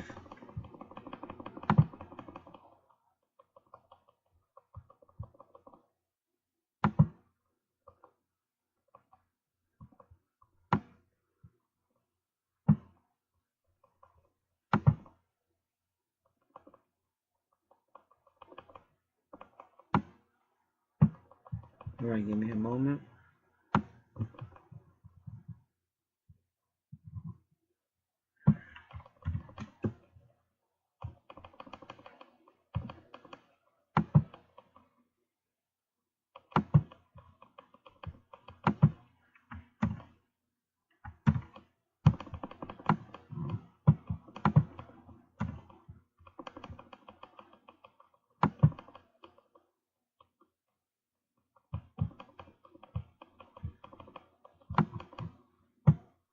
With Aquarius in your 5th house, love, sex, and dating will be highly unconventional. You might be a rebel in love and challenge all the traditional dating rules, preferring instead to make your own. Aquarius in the 5th house will also bring a highly charged mental energy to the love and sex life. You might enjoy online dating, electronic sex, toys, and even communicating with your lover using the latest technological gadgets. If you have Aquarius in your 5th house, a sexual relationship might be erratic, or you might fall in love with a very unusual person who is visionary in some way. There could be a sudden breakup and sudden affairs.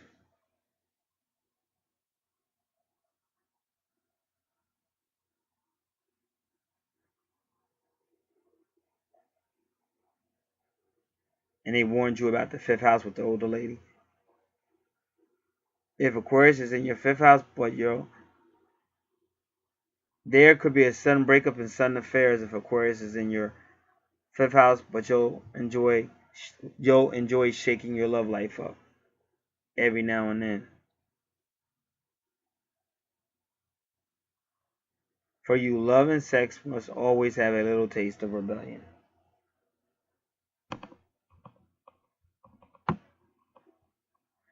Now, this is Taurus in the 8th house. Admit it, the smell of money turns you on.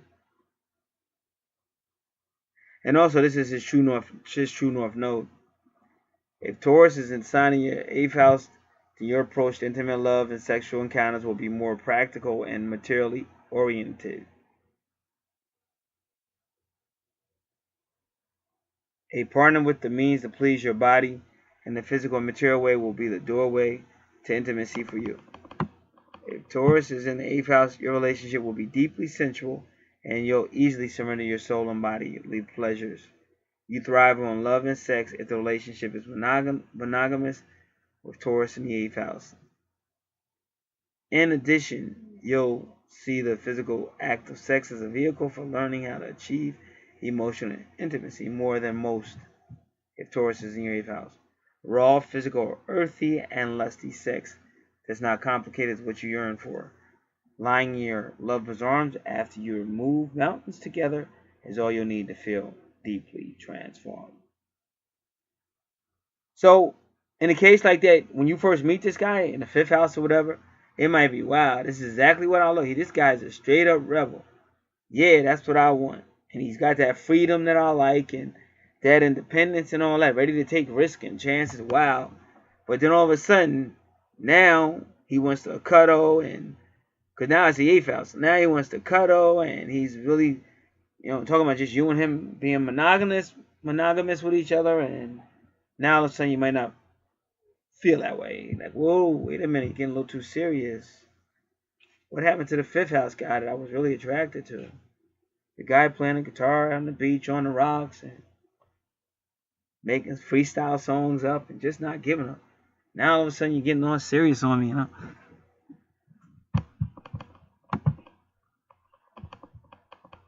So that's his true north node.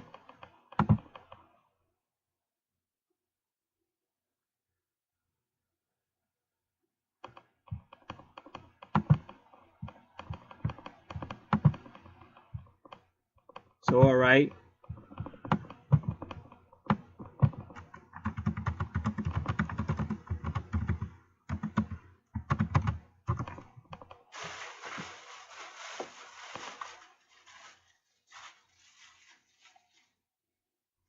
Give me one moment. What is this?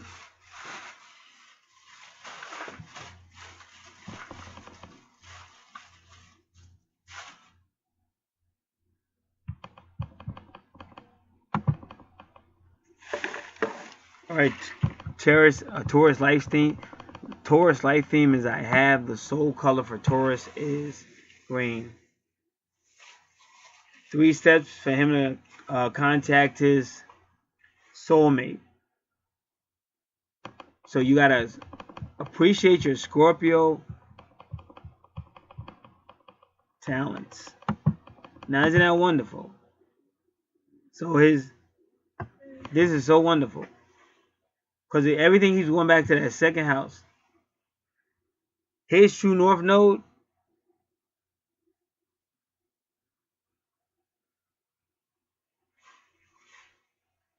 Because your 2nd house is like your south node.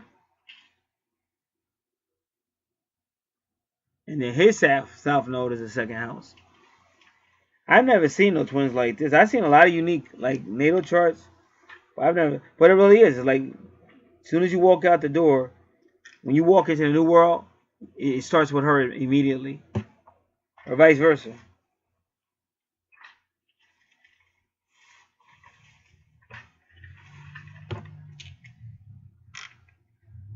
So whatever we said, well, just give me a second. Just gotta do a couple of things.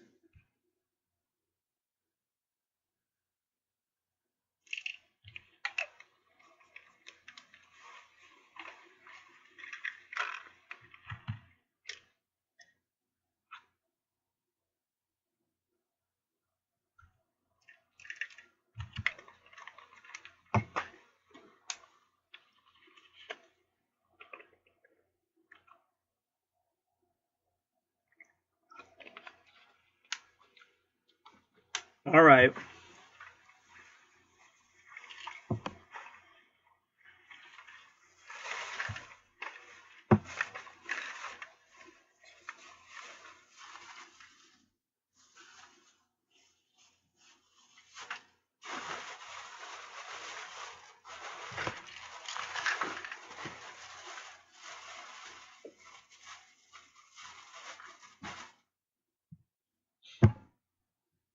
All right.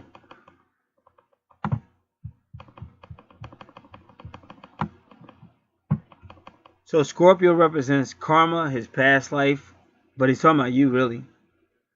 And sexual and emotional intimacy is natural for you, but that's his karmic past in the second house.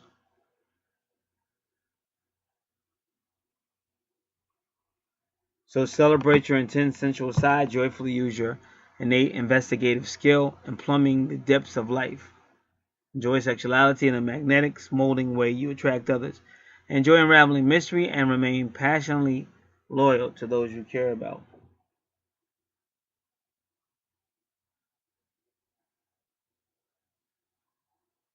Step 2, but now you got to own your Scorpio karma because you're going to have karma too.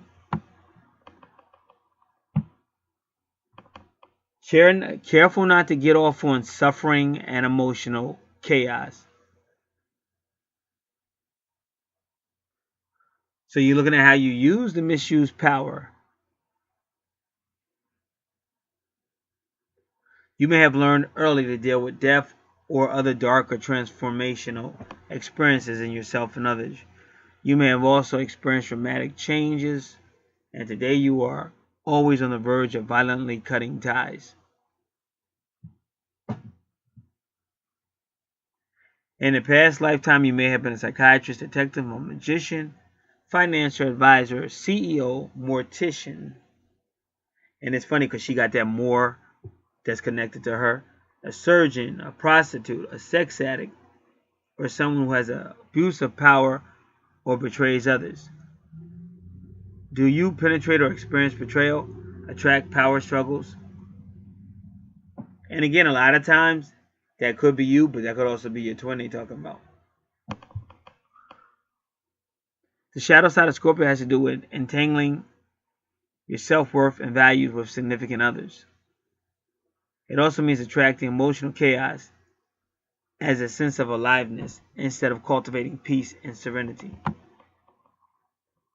So this is number 3. This is now you step into your true north node, which I believe is Taurus in the 8th house. And they tell you to wear green, which is your soul color.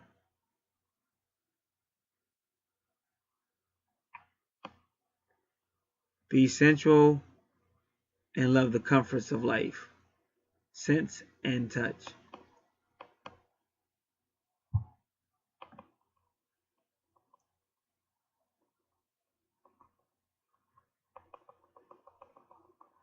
This type of Taurus can be a singer, photographer, gardener, framer, architect, and builds upon a deep inner foundation.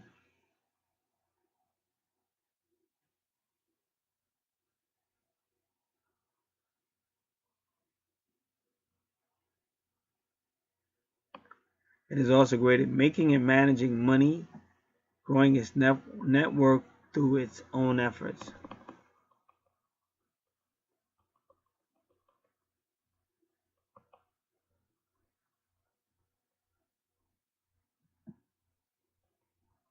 She says if he consciously adopts these qualities, you'll experience incredible growth and serendipity.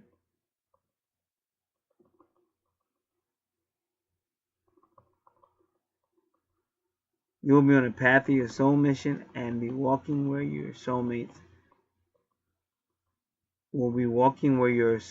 lives too.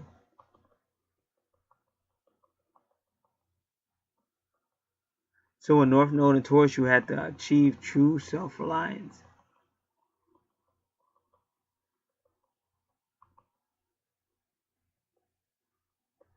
So in this lifetime, it's imperative that you do not get enmeshed in the ways and lives of others.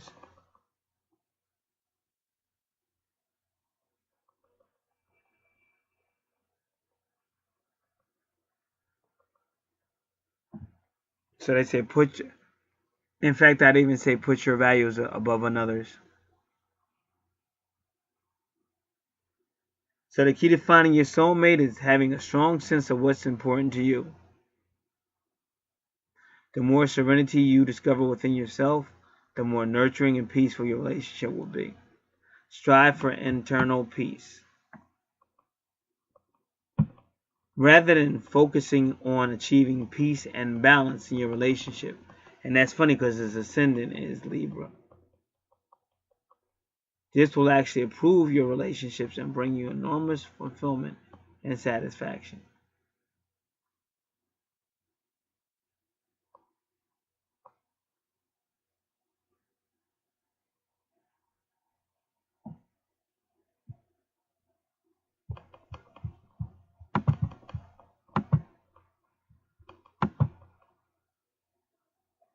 Okay, I'll be right back.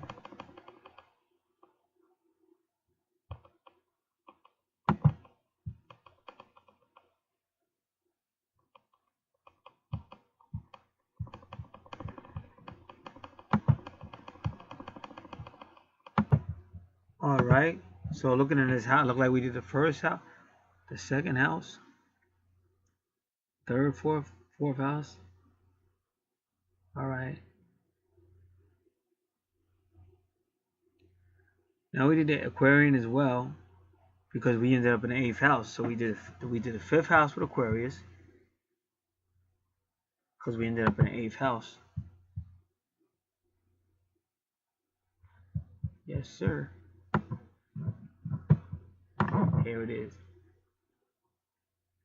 Okay, so we did the 5th. I'm looking right at it. So because that was where you had issues. That's where that Chiron is, and on your chart, that's what Chiron is retrograde. You definitely had issues. Now, like I said, his 12th house, well, it's still Pisces. So we already know you need the Virgo healing. We already talked about that on your chart. Because your chart, like I never seen a chart like yours. I've seen a unique chart, but yours is really unique. But also, I always teach, because I learned this from Santos. I forget his last name. But he said whenever you see Cancer in Capricorn, these like if you see a unique connection between Cancer and Capricorn, these are like these people were sent. And you see all your 17s and all that.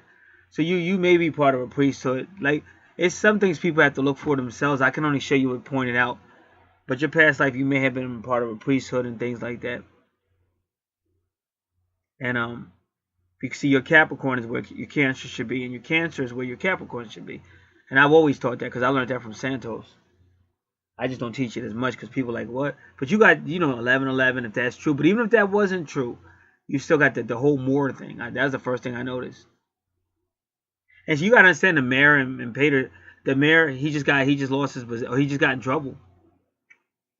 And that was almost like I read that the same day your information came. So I know certain things. See, the way I teach is the way I like to teach is freestyle, because that's how the spirit works. It's freestyle. But you have people that are very, very sensitive.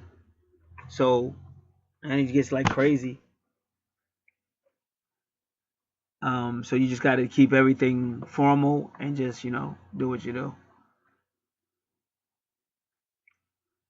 All right, I'm going to check this out real now. I'm more interested in learning than anything else. I don't really get caught up in the little stuff. But a lot of people are just... See, the twin flame, when it comes in your way, it's supposed to break you, build you back up. But if you don't allow yourself to be broken, you got arrogance or pride, you don't allow yourself to be broken, that's one of the reasons why the union is not going to be what it is. So he resigned at 9 a.m. 4 days ago. All right.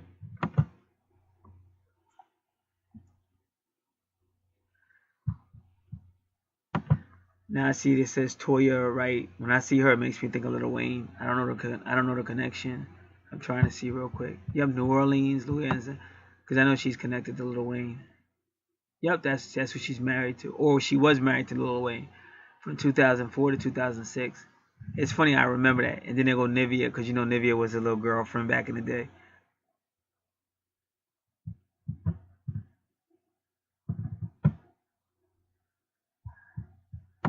All right. So that's 5, and then 6 with the Virgo. We did the Lilith. But okay, and then you see that's retrograde again.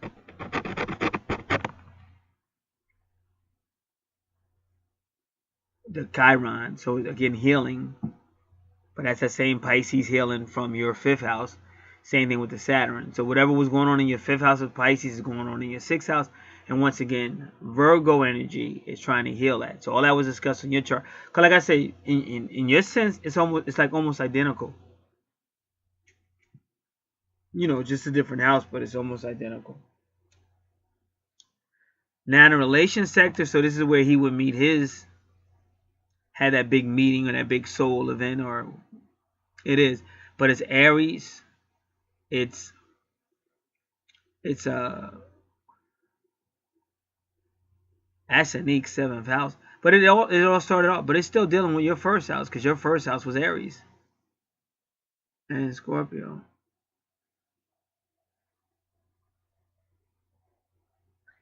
See, that's how his chart just seems to really be mimicking you.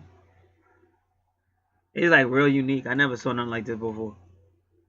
And that's why I say sometimes you reject something, but you don't realize how much this person was really created for you. And that's why I keep telling people, you got to put the pride down and just let the universe in.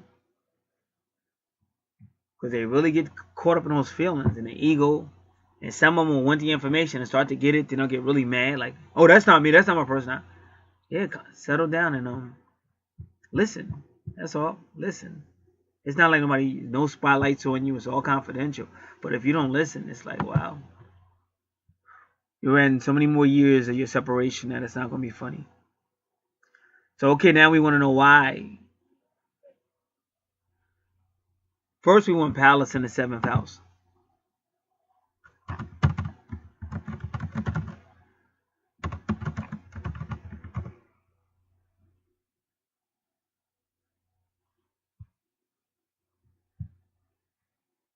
And it looks like we're going to get Bob Mark Astrologer. I like him. He's good.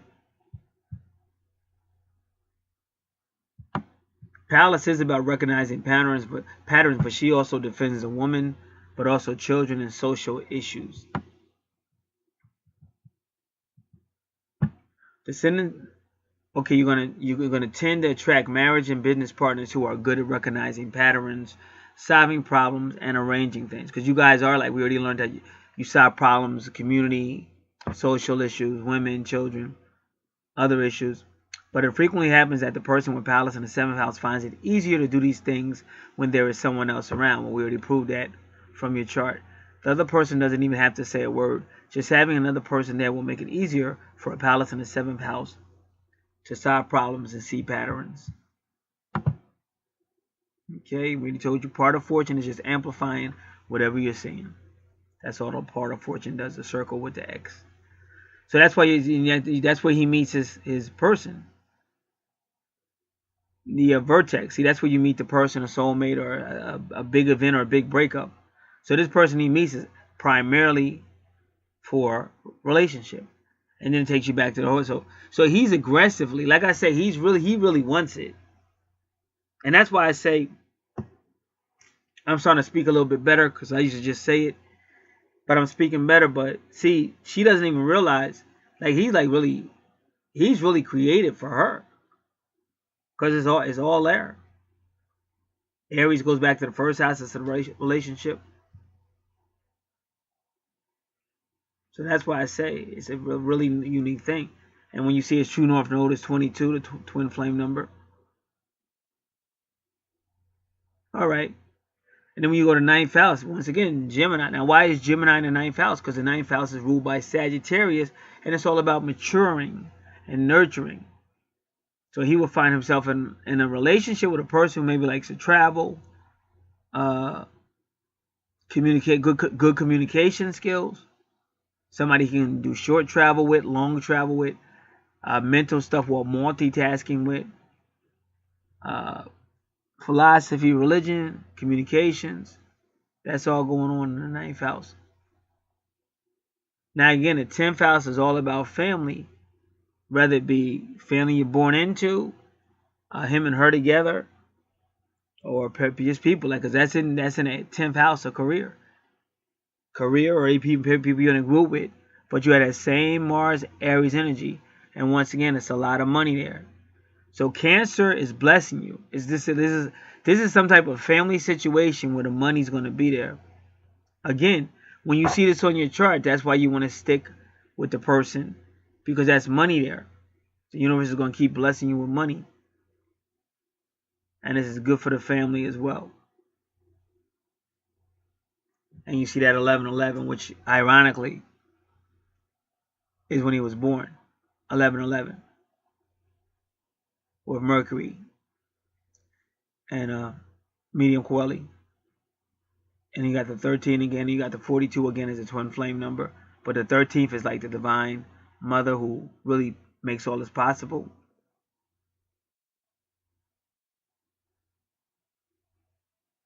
And now finally going back to Leo again in the 11th house. So this is leadership with people. And a lot of energy from Vesta. Again, 22. But Vesta means he's going to have to, learn how to take breaks. But Vesta also make a person kind of spiritual. If they're lacking spirituality, Vesta will come along and cause things to happen so they'll think more spiritual. Because Leo can be very boastful. And Leo can do what he does. So sometimes Vesta has to come around and kind of like humble him. And that's all with the universe. So if you're a Leo and you go through that, just go through it. Nobody's perfect. Now, Mercury retrograde.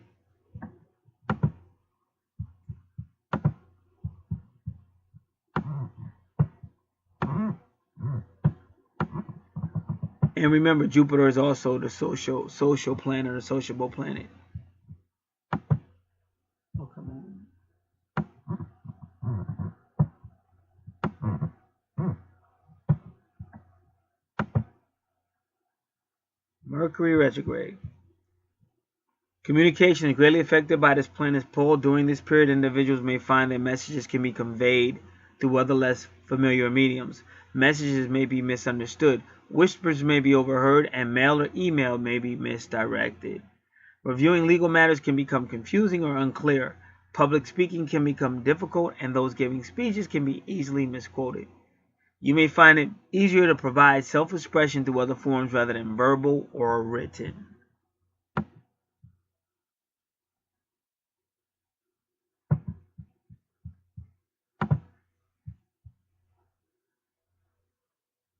And again, so that's it. So he may have trouble. Well, we gotta look at what it means past life too. But he may have trouble actually expressing people.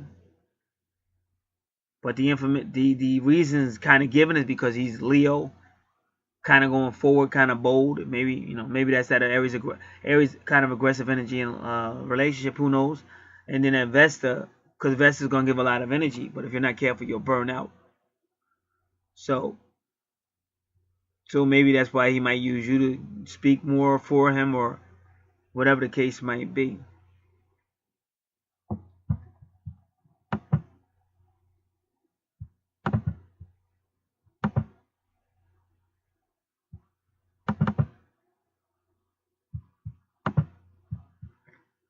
All right.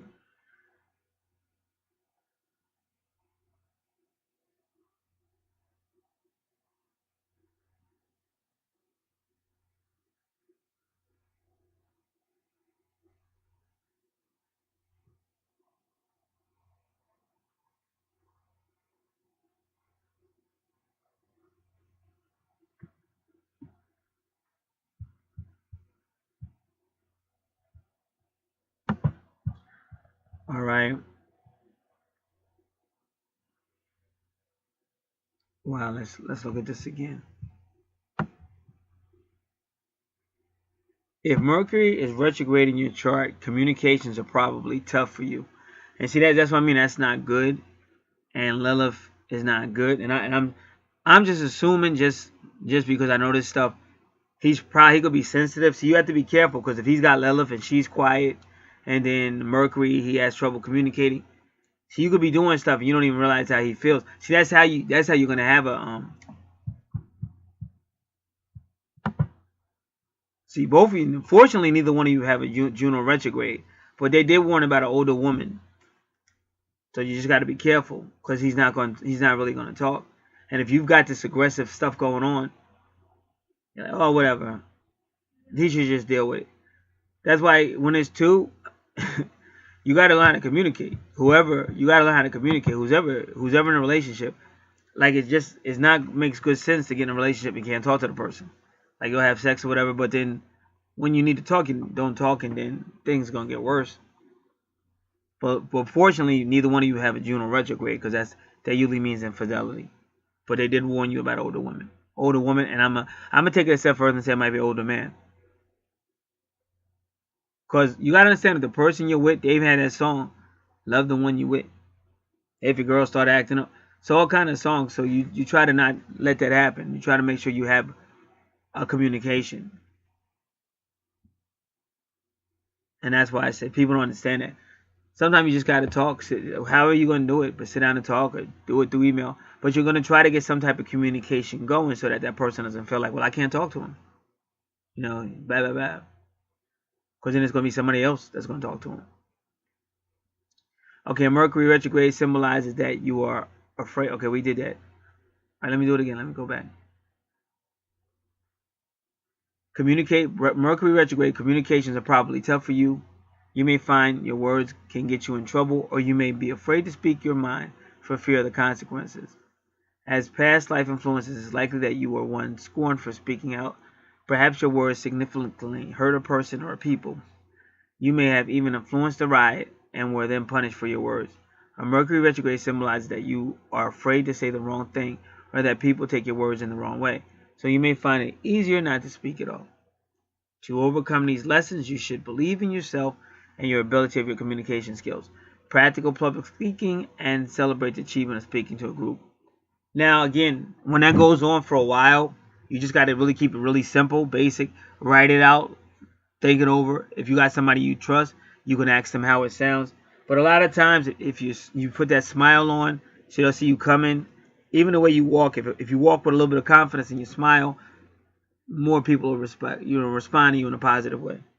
Like, if you come in your head's down and you're walking a certain way, they're already saying, oh, well, this guy looks like, he's sad or he's upset about something. And then the moment you say something, wow, what did he mean by that? I hope he didn't mean this. And all hell breaks loose, because they just go crazy. All right, so that's it. That is all the houses. And again, if anybody else wants to Twin Flames natal charts, they can contact me, or anything. We do numerology, anything that's intuitive, any Archangel card readings. We do research for people.